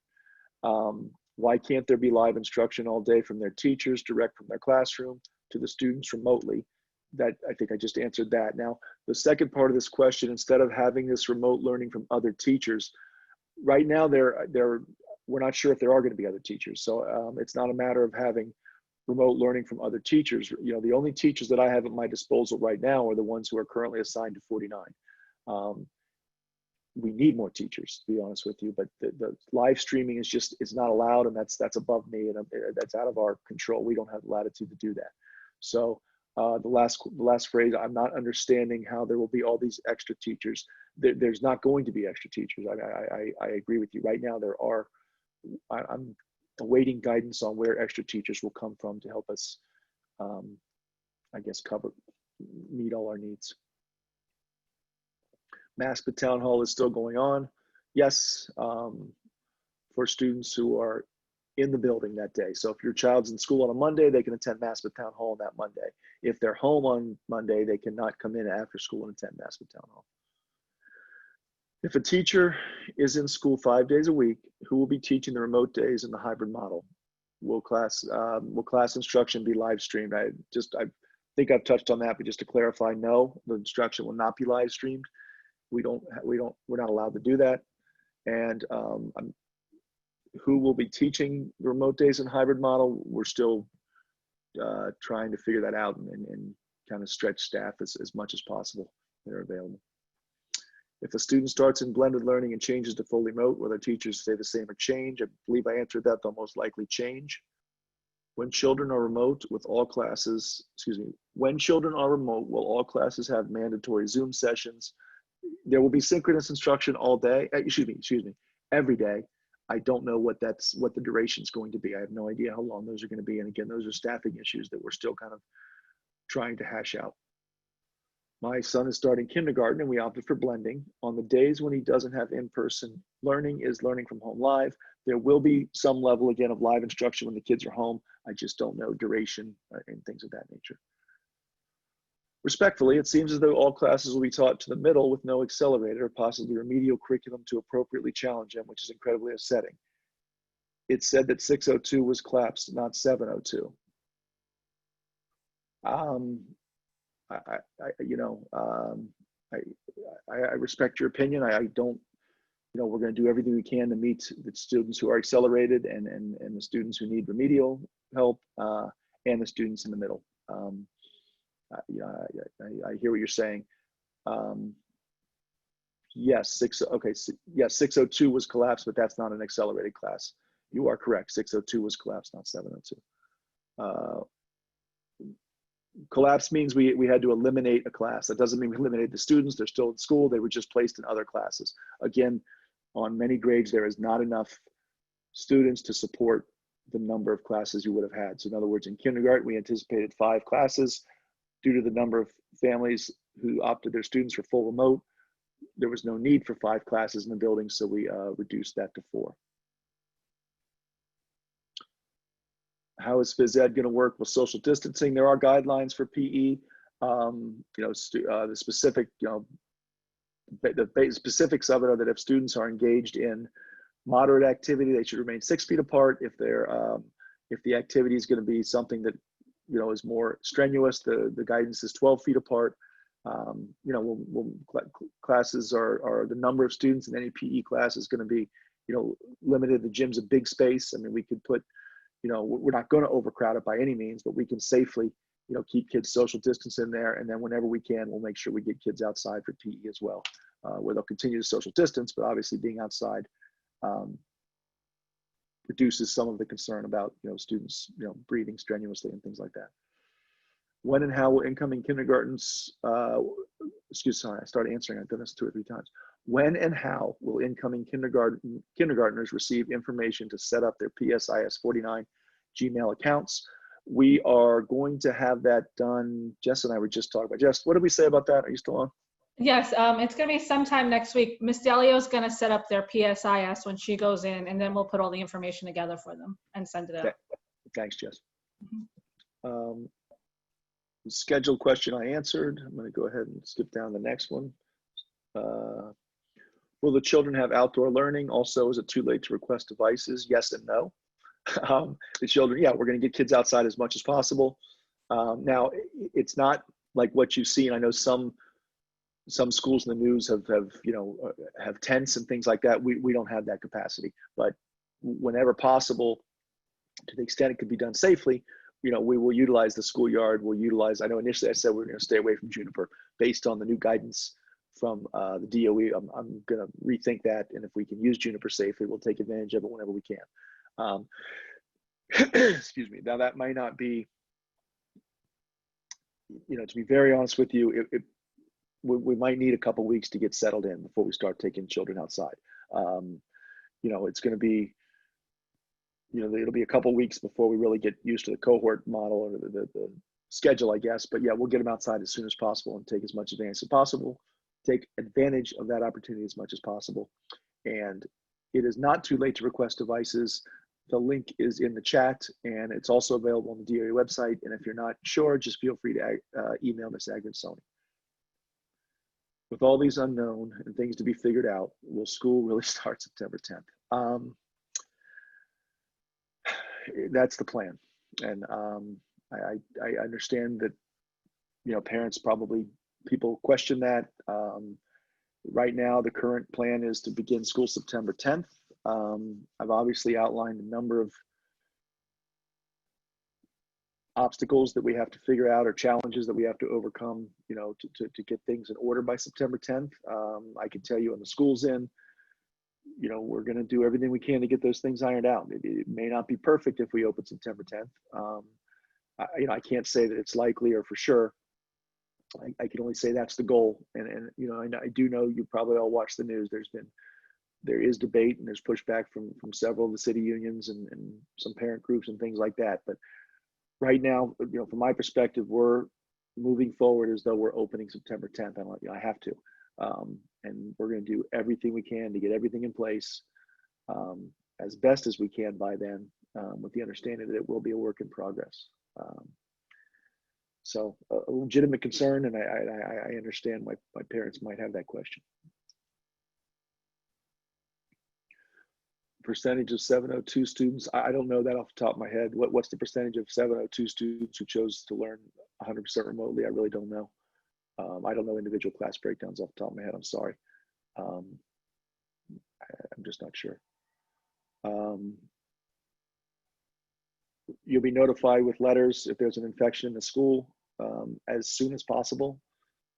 ICT students with an IEP, will remote teacher be special? That's a very good question. I'm sorry, I gotta stop that.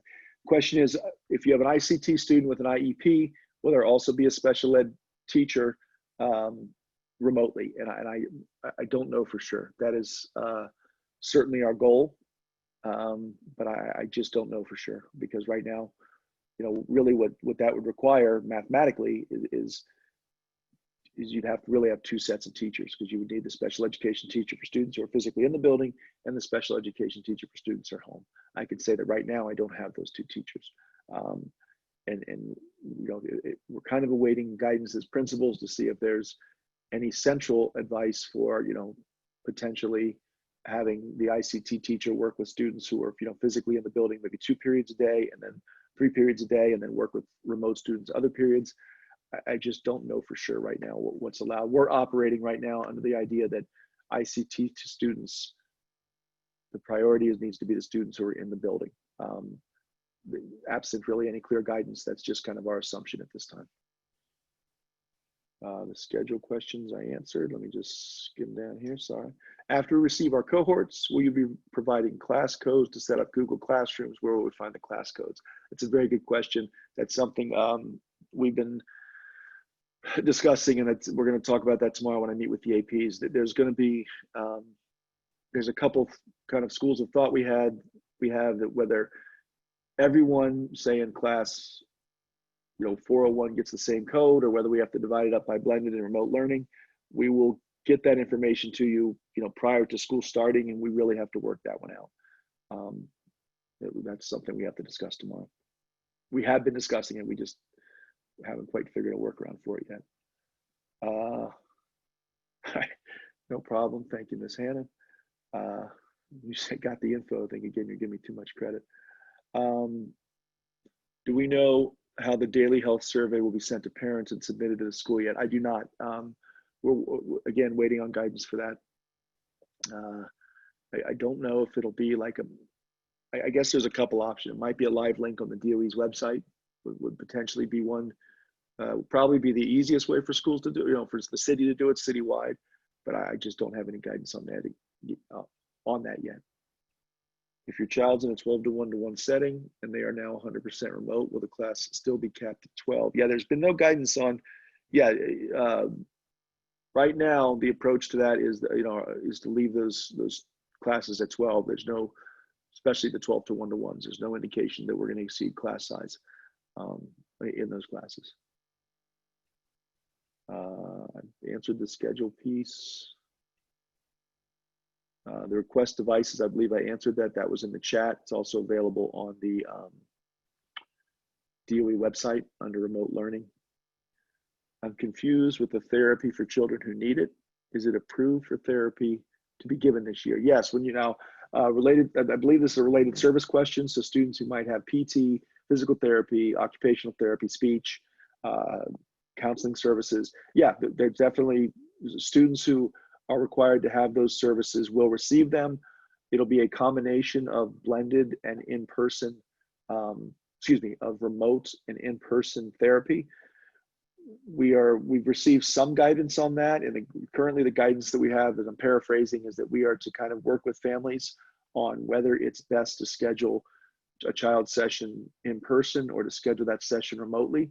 The child has multiple, some children have, are entitled to a couple different related services. Then it gets down to the question of, is it worth, if they're only in school 1 or 2 days a week, do we want them pulled from those in-person classes more than once? We're going to do everything we can to work with families to figure out a schedule that's best for you and for your child. Again, we'll be restricted somewhat, just by staffing and things, but we will make every effort to, figure out a plan that is best for the child. How will attendance be taken for days the students are learning remotely? Do they have to be visible at 8:30 by the homeroom teacher? The goal is to, have as close to a regular school day as possible. We don't know the logistics of attendance yet. That's a question that my colleagues and I have brought up as well. Normally attendance is taken through the scan sheets the teachers fill out every day in the classroom. What we're not sure is if there's going to be, if the class, we're not real sure the logistics of it yet. And the second question, they have to be visible at 8:30 by the homeroom teacher. Central last year and over summer school gave specific guidance for what constitutes, appropriate attendance. That could be anything from being visible on a screen to submitting work to responding. We're not real sure. That's something else that we've not received clear guidance on yet. When they go to school, are they only going to be using electronics, or are they doing paperwork as well? No, I mean, we would have students doing both, a combination, particularly in the younger grades. I mean, the younger students, right now, like I said, devices are an issue. We don't have devices for every classroom, but certainly there'll be a combination of work, electronic work, and worked on, with pen and paper as well.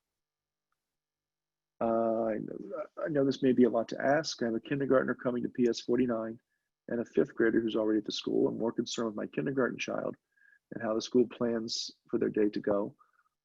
We obviously will not be there, and I'm not sure if any orientation will be held as they have in the past. Can the school send us a detailed plan regarding how a normal day would be for the grade level, what they will cover throughout the day, how they will be seated? We are going to have an orientation. There'll be another webinar specifically for kindergarten families, probably late next week. We can't do an in-person orientation as we would have done in the past, unfortunately, but the schedules that I showed earlier are going to be similar for kindergarten students. I mean, they'll be in, with their kindergarten teacher each morning, each day, throughout the day. The teacher will move through really a relatively traditional kindergarten day where they'll do, the emphasis will probably be on ELA and math when the students are in the classroom. And then throughout the day, they'll have, they'll do things like move to improve, which is the physical activity in the room. Depending on the class, some may have art, some may have PE. It'll be really a fairly traditional kindergarten day on the days the students are in the room. As far as seating goes, the students will be seated 6 feet apart in the classroom, as they will in all classes. But you'll get your child's schedule, once they get in. So your child will bring home a schedule showing what their daily routine will look like. So I guess the short answer is yes, but it's we're going to do everything we can to make it as close to a traditional kindergarten day as possible. And of course, with the addition of social distancing and wearing masks and things of that nature. Question continued. Will they be seated with plastic guards around the desk?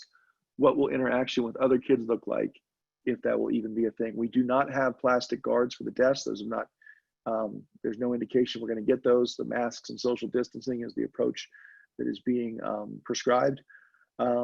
Interaction, it's a good question. What will interaction with other kids look like? It's not going to be the traditional sitting at tables across from one another and collaborating on projects. Unfortunately, we can't do that right now. Students will most likely be seated, facing the front of the room.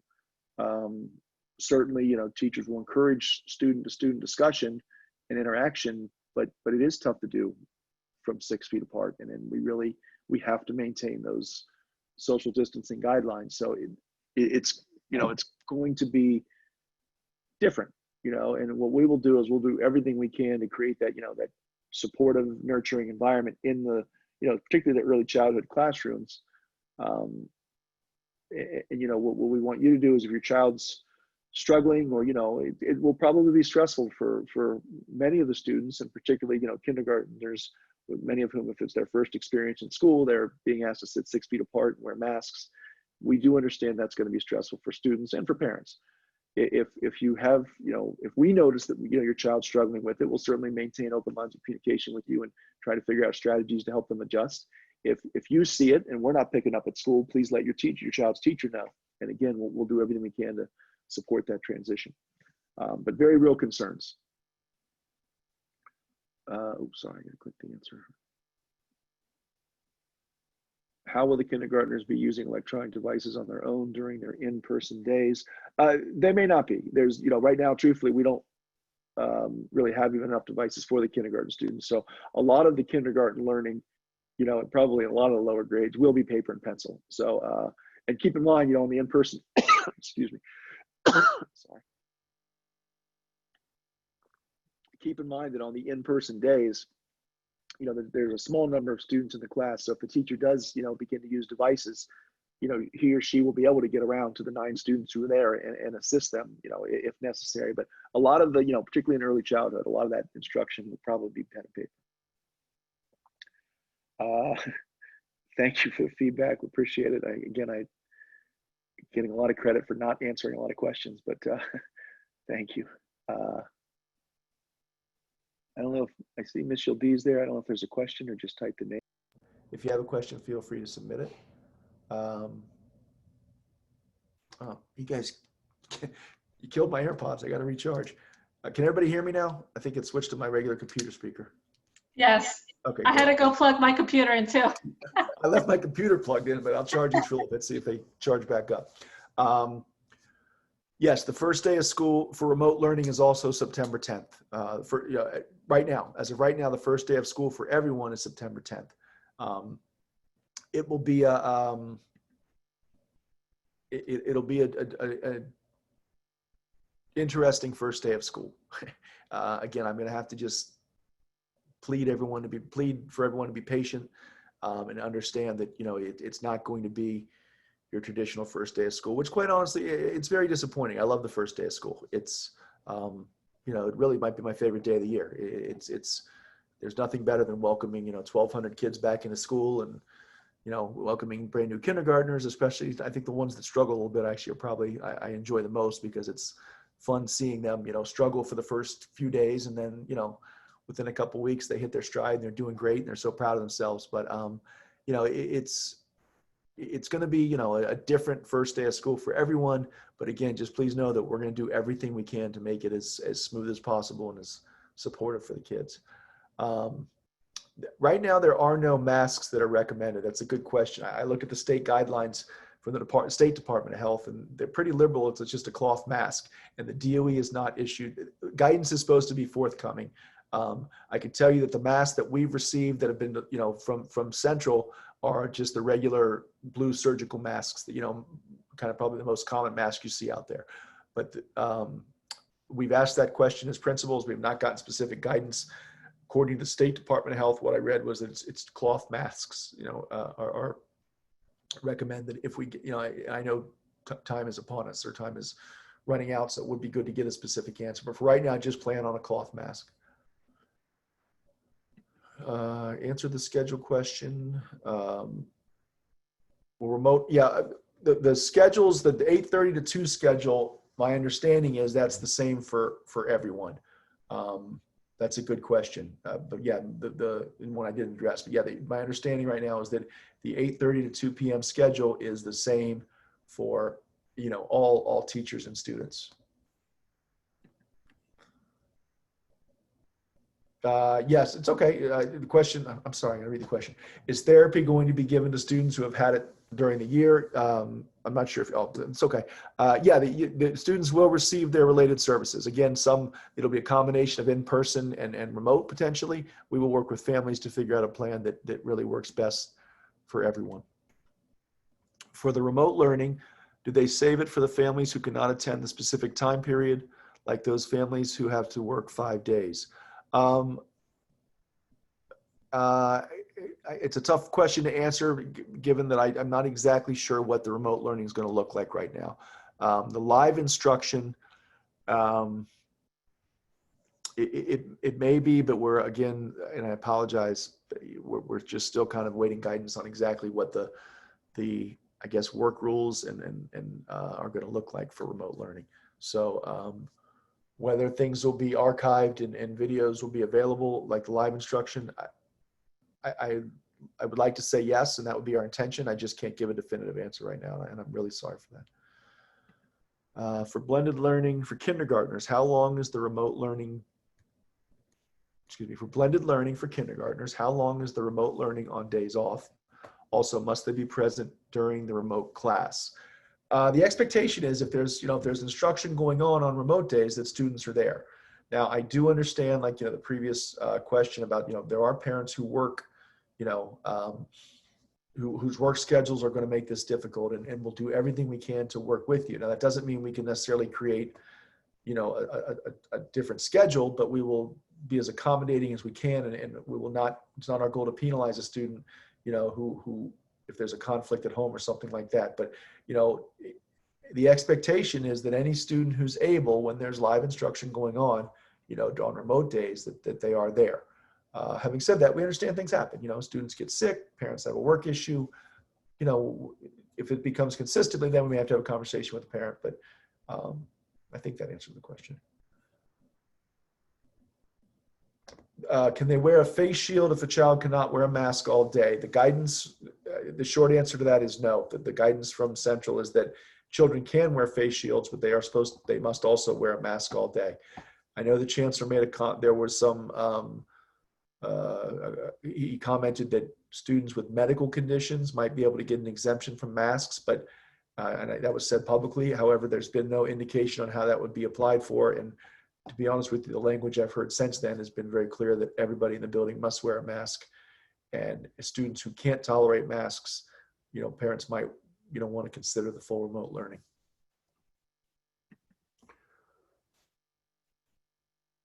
Alternate between the two. Oh, I'm assuming the question is, wear a face shield or a mask or alternate. Again, unfortunately, the answer is no, that students, the expectation is that everyone in the building will wear a mask throughout the day. What's considered a high touch zone? I thought the kids were staying in the classroom. Okay, that's a good question. So the question is, what's considered a high touch zone? The enhanced cleaning protocols indicate that custodial staff throughout the day will be regularly disinfecting high touch zones. They are staying in the classroom, but they're still going to have to use the bathroom. So bathroom door handles, drinking fountain handles, the handrails going up and down stairs. There's certain areas where, students are going to use the stairs throughout the day. Students are going to use the restroom, obviously. So areas like that. But you're right, movement will be restricted. So there will be fewer high touch zones, which will also help, the burden with the custodial staff. So those are the best examples I can think of.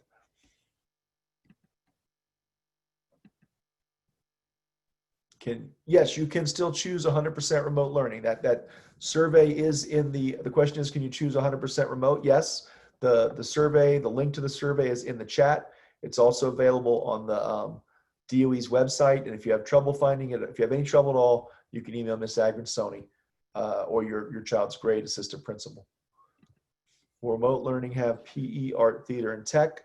There will be some level of arts and things like that available to remote learning. Some of that will depend on which teachers are working remotely. Again, that's a staffing issue. So at some level, yes. I'm sorry, it's hard to guarantee all of them, but we're going to make every effort to we're going to figure out, we have to figure out some way to make sure that at least some of those options are offered. How many hours will full remote students be live with their teachers per day? Again, I'm just not sure about that yet. I'm sorry. Will lunch be in class while they're being taught? Yes, it will be. In anticipation of a second wave, can the first 2 weeks of school be dedicated to showing the students how to navigate online learning? Variability between teachers and grades is very difficult to navigate. It would serve parents well if children were able to navigate the site independently. I mean, I don't know if the whole first 2 weeks, but we can certainly, make sure that we're familiarizing students with the platforms and the programs, while they're in school. Is it really possible to teach kids while eating? Yes. I mean, we're just going to have to be strategic about what activities are done while students are eating. It is the best answer I can say. There are certain activities that will not lend themselves, to students learning while they're eating, and there's certain ones that will. Can I grab the lunch on the days that my child is remote learning? Yes, there is. There is going to be breakfast and lunch available for students who are at home, whether it's in blended, at home blended or full remote. The sites that are going to be available, the language right now is that meals will be available at sites. I think it's, convenient to where students live. I don't know, there's no indication whether every school is going to be a feeding site, or, for example, in Middle Village, you might have a feeding site at, I'm just speculating, 128 as opposed to 49, or 49 as opposed to 128. But yes, there is going to be some mechanism by which families can get meals on days their children are home. Thank you, Aiden and Mr. Missialdis. Miss you guys very much. Is there something we as parents can do to help you guys? I'm stressed out. First of all, thank you. It's stress. Everybody's stressed out. Okay. I'm not kidding. I understand that. Believe me, I do. I don't know specifically, again, it's that patience thing and just understanding that we're going to do the very, very best we can. We are going to be somewhat limited by things that are out of our control. I just, your understanding and patience are really the biggest thing we need. If you're not comfortable with the answers, a couple parents have asked, who can we talk to? I mean, you could certainly, Miss Chan, the superintendent, is fully aware of everything we've discussed. She is, speak to her regularly, whether it's through email, text, on the on the phone. You could raise your concerns with I guess, with your local electeds. I don't know that they're going to have an answer right now, but I guess the biggest thing I would ask of parents is just your continued patience, and recognizing that we are acting in good faith to do the very best we can to make this work. Try not to get too stressed out. We're going to get through this. It may take this school year. Let's all be honest about it. This might be something where things our lives are a bit disrupted for another year. Another parent here mentioned the possibility of a second wave. I don't know how likely that is, but it's possible. I think that, when you look back to mid-March when we went out, that does not seem like that long ago. So much has happened between now and then and now, but you all know this time does go fast. So I think in addition to just being patient, is just everybody just do your very best every day. I think as the adults, we got to try to remain as positive as possible for the students, do everything we can not to let our stress, and I say our stress because I'm stressed too, but not to let that translate down to the students, kind of put on that brave face. If you need help, and I've had many conversations with parents who just needed to talk to somebody, let us know. I mean, if you just, want to vent or you need something, we will do what we can to help you out. If you need, even referrals or recommendations of where maybe, you can go to help kind of relieve your stress and take care of yourselves, we'll do whatever we can to help you. But, like I said, patience, understanding and just doing everybody, just get up every day and do the very best you can to get through it. And we will get through it. Rather than collapsing classes, could it have been possible to spread the amount of kids so as kids would have been able to have more days in the classroom? No. I understand the thinking there, but we don't have the staff for that. And we are locked into our program model. We can't have In other words, you might be thinking, well, could we have kids in every other day or something? We're not allowed to do that. We have to use Model 2. The only model we're approved to use is Model 2, where kids are in every third day. So there's two things there. We don't have the staff to get kids into school more, and we're not allowed to alter the program model that we're using. If my child brings in a device, yeah, absolutely. Good question. Yeah, if kids bring in devices, we'll help them get hooked up to the school Wi-Fi. Yes. Wouldn't make much sense to bring in a device otherwise. Will students enrolled in blended learning and in an accelerated class still remain in an accelerated learning this year? Again, that is the intention.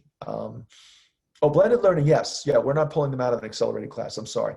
I don't exactly know what the accelerated instruction is going to look like on at-home days or for full remote students. We're trying to figure out some workarounds for that. But yeah, the two classes that were not touched were 702 and 802. As far as, we deliberately, did not, we had to collapse classes. Those two were not going to be collapsed. So yes, they will. We currently loaned out 49, will currently loaned out 49 Chromebooks remain so, or they have to be returned in September. For right now, I guess to be determined. I'm sorry, it's not. What we're gonna have to do is see how many we have in the building and see if we can, allow families to hang on to what they have. So before I collect a bunch of computers back, I think we're gonna have to wait and see what we have and see what our needs are. There is a chance, and just to be clear with everyone, we may have to, recall devices that are at home. Our goal would be to avoid doing that, so we can, make sure that people still have access to things. But for the time being, we'll hold on that one until we can kind of get back in and reassess our inventory and see exactly what we're able to do.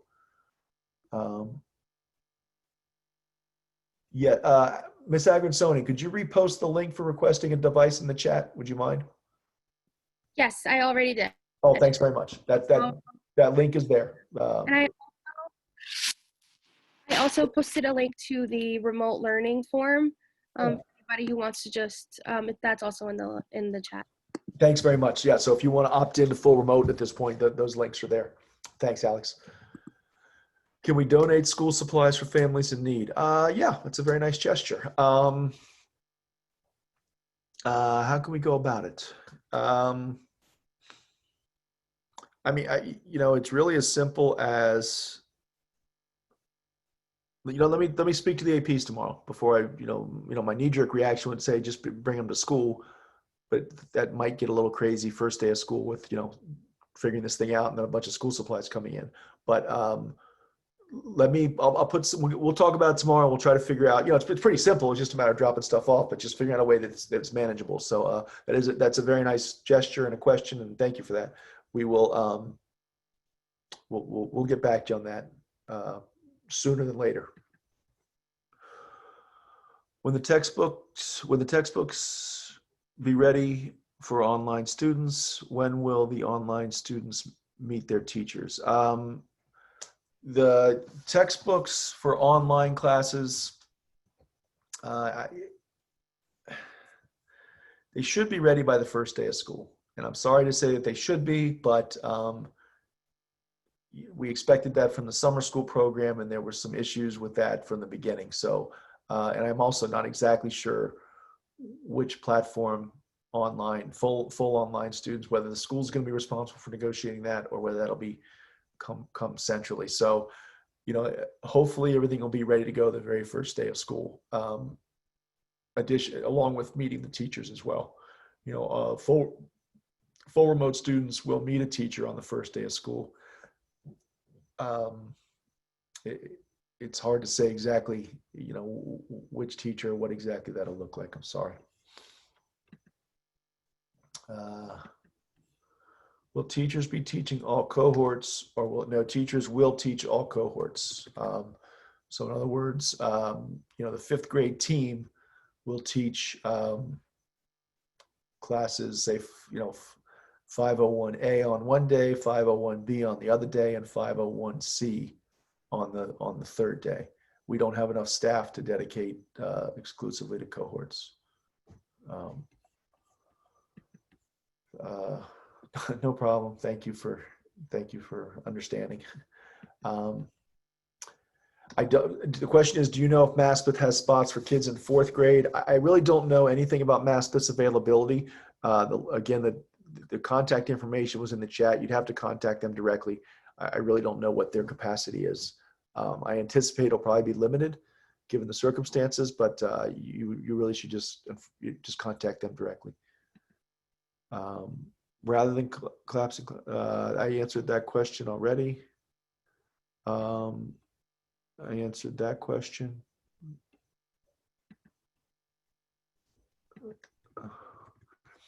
If an ELA teacher is normally responsible for 120 students, for example, how come they cannot teach both blended and fully remote? For example, ELA is given in person Monday through Friday during periods 1 and 2. Then they can do a Zoom Google Meets lesson for the remote.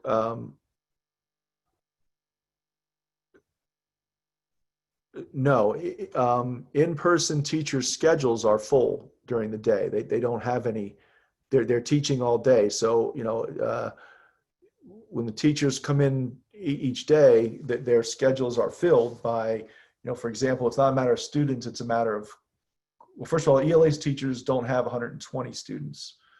In K to 5, they teach 2 classes. In the middle school, they teach 3 classes. And for example, an ELA teacher in 5th grade might be responsible for teaching classes 502 and 503. Her schedule is filled up on the day she's in the building teaching 502 and 503. So their ELA requirement is filled, maxes out her teaching schedule. Same thing with the math teacher. Math teacher's schedule is filled by the classes that are in the building every day. So it's not a matter of them having light schedules. Their schedules are completely full, without exception.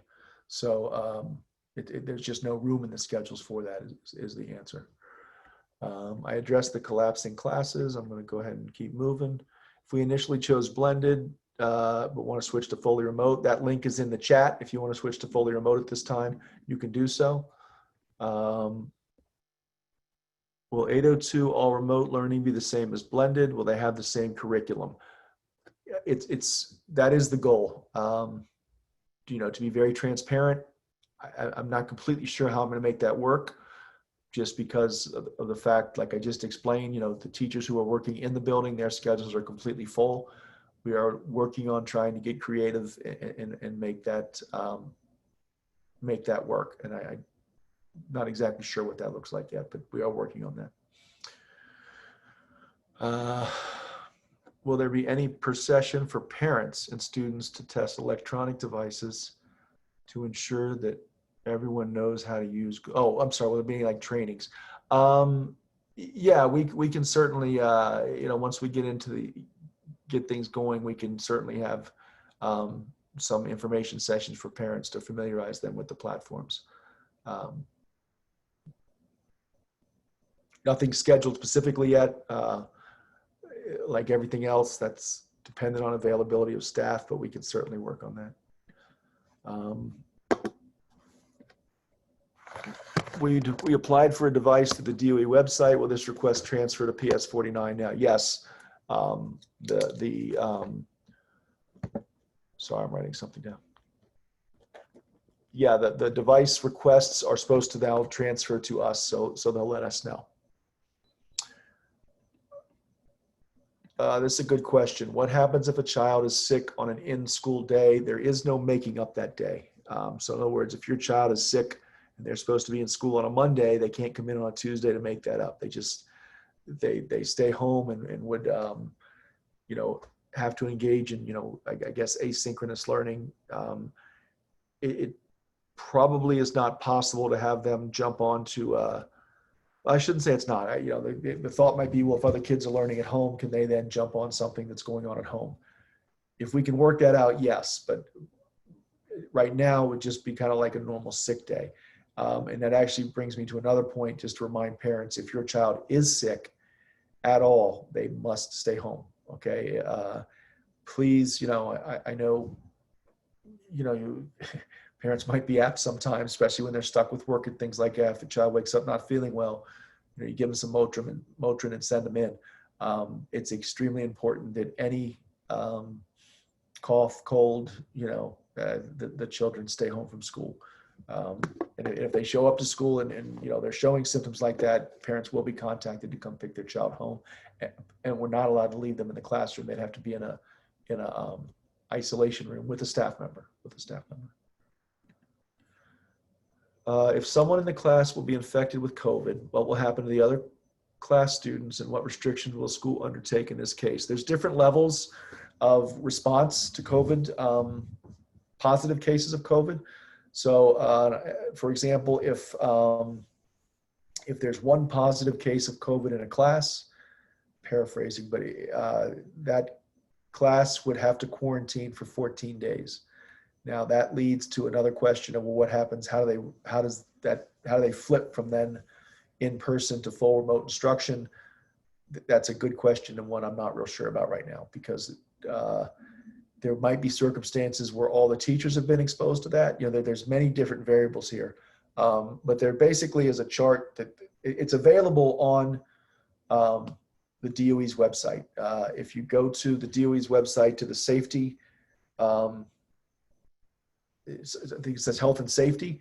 And if you read through that, it does show there's a chart, and it shows like 1 confirmed case, here's the response. 2 confirmed cases in different classes, here's the response. So everything is laid out there. You can look at that and read through that, and that'll explain it. If I try to speak off the top of my head about it, it's going to come out wrong. So you're better off looking on the DOE's website. That information is readily available right there. You're welcome. Thank you very much. Again, I'm sorry I couldn't give you more information. This is a good question. The PEBT benefit, will it be extended for the coming school year? Oh, actually, that's interesting. I don't think so. And the reason,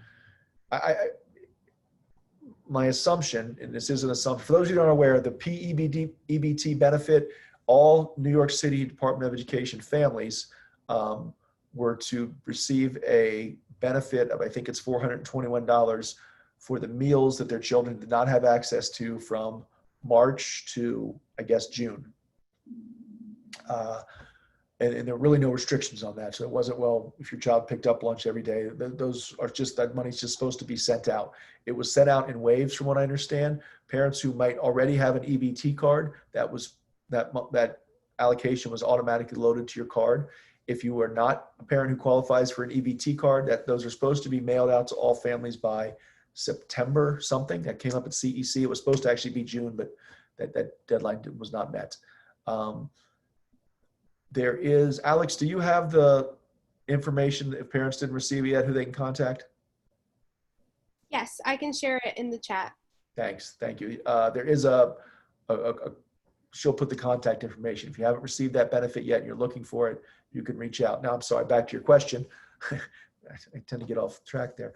I don't anticipate they would extend that benefit. And the only reason I say that is because schools will be set up as feeding sites, but I don't have any information specifically about that. I just don't know. We'll have to wait for information on that.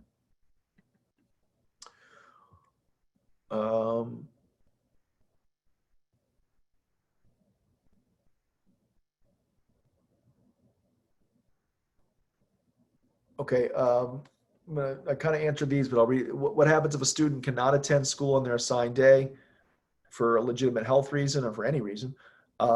Truthfully, can that student then participate in remote learning for the day? That would be ideal.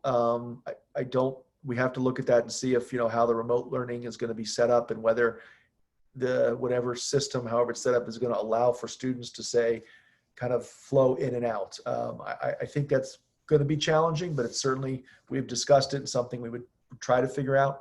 I just can't say yes definitively.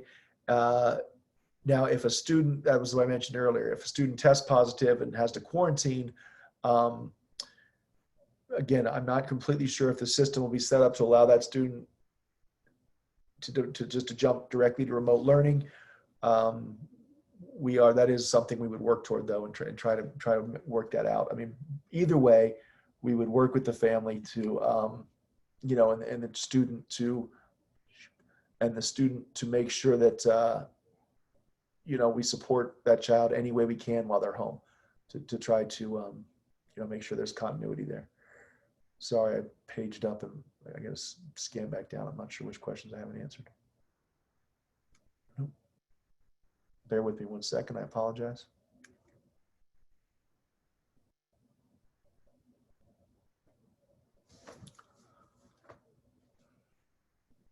There we go. Will there be outdoor classes and how does it work? There, on occasion, there will be. It's nothing that's going to be scheduled. Again, we don't have, shelter that we can put in the schoolyard where, students learn outside as part of their regular program. It will really be very similar to what we already have done in the past where, PE teachers probably take PE classes over to maybe Juniper or definitely the schoolyard. Teachers would have the option, within reason to, maybe take classes out to the schoolyard. Certainly inside the gate around the school, there's some nice learning space there, or even use Juniper Park as well. But it won't be necessarily where every day 5th period your child's going to have class outside, and obviously weather dictates some of that as well. Will we be able to pick up a device previously requested prior to the 10th? It's a good question. I don't know for sure. I'm not. Truthfully, no, we probably won't have devices available prior to the 10th. We have to, like I said, get back in, conduct a real solid inventory of what we have. It's going to take a little time to kind of figure out what's available, what we need to have in school and what we can send out. And again, I'd heard rumors of us getting an allocation to purchase more devices. Even if that allocation comes, the purchasing can take some time. So I'm going to just, again, have to ask for everybody's patience on device distribution because right now we don't have the capacity to meet the entire school's needs. Oh, shoot. I think when I get to the last one, it automatically resets. Sorry, bear with me again. When you get toward the bottom, it gets very tricky and it seems to reset to the top. What questions will we have to answer on the daily form? There's 4 questions, and I'm paraphrasing, but it's I think one is, have you tested positive for COVID? I think one relates to, do you have any symptoms? And they might describe, I think specifically they refer to a fever. I believe one is, have you been around anyone that's tested positive for COVID? Something along those lines. It's 4 basic questions that would give some indication. One related to temperature, one related to a positive test, and then the other 2 might have to do with exposure. And it's just yes or no. And if you answer yes to any of them, then you could not enter the school building. That's everyone. That's adults, that's teachers, that's any visitor. And speaking of visitors, again, I just want to reiterate, visitors this year unfortunately are going to be extremely restricted. And again, I can't stand saying this because that, the piece like, inviting parents in for celebrations or for performances or sporting events, we're just not gonna be able to do that this year. And it's frustrating, because it's so much a part of what we do. But again, we're just in very unique times and we're all just going to have to kind of make the best of it. But I don't share that information with any, happiness. It's very frustrating, but it's our reality. I think that might've been the last question. Let me just, did it reset to the top? I think that's the last one. Kim, you had said you keep an eye on the chat. Did I miss anything that was in the chat?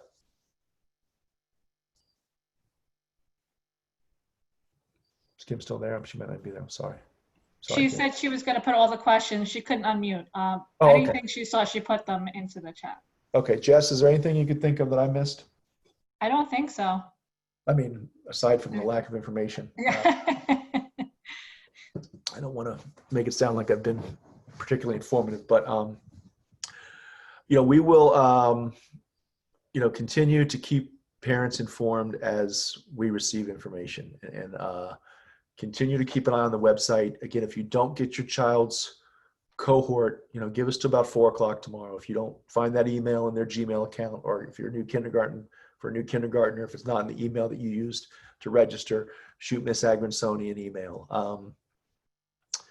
Today's Tuesday. Just let everybody know. I think probably, I think Jess and I are going to try to take Thursday and Friday off, and I think Miss Agronsoni is going to be out on Friday. So, if you have a question, if you don't get, you may not get an answer till Monday. So just bear with us. But the cohort question, though, if you get to us, if you email Miss Agronsoni, by Thursday, we should be email Miss Agronsoni and CC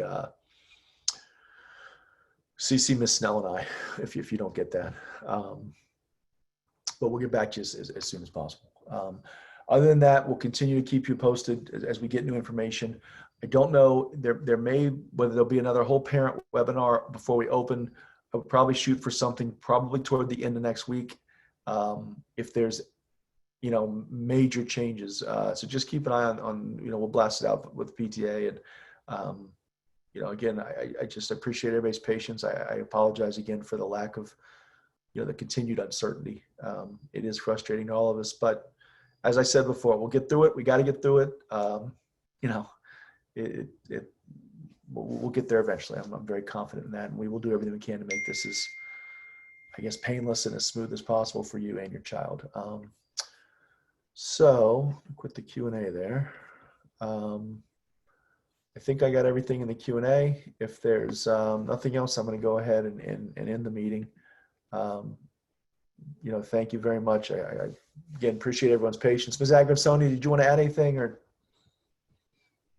Just please keep an eye on our website and our Instagram page. I'm gonna do my best to update the Instagram page as much as possible too. Okay, sounds good.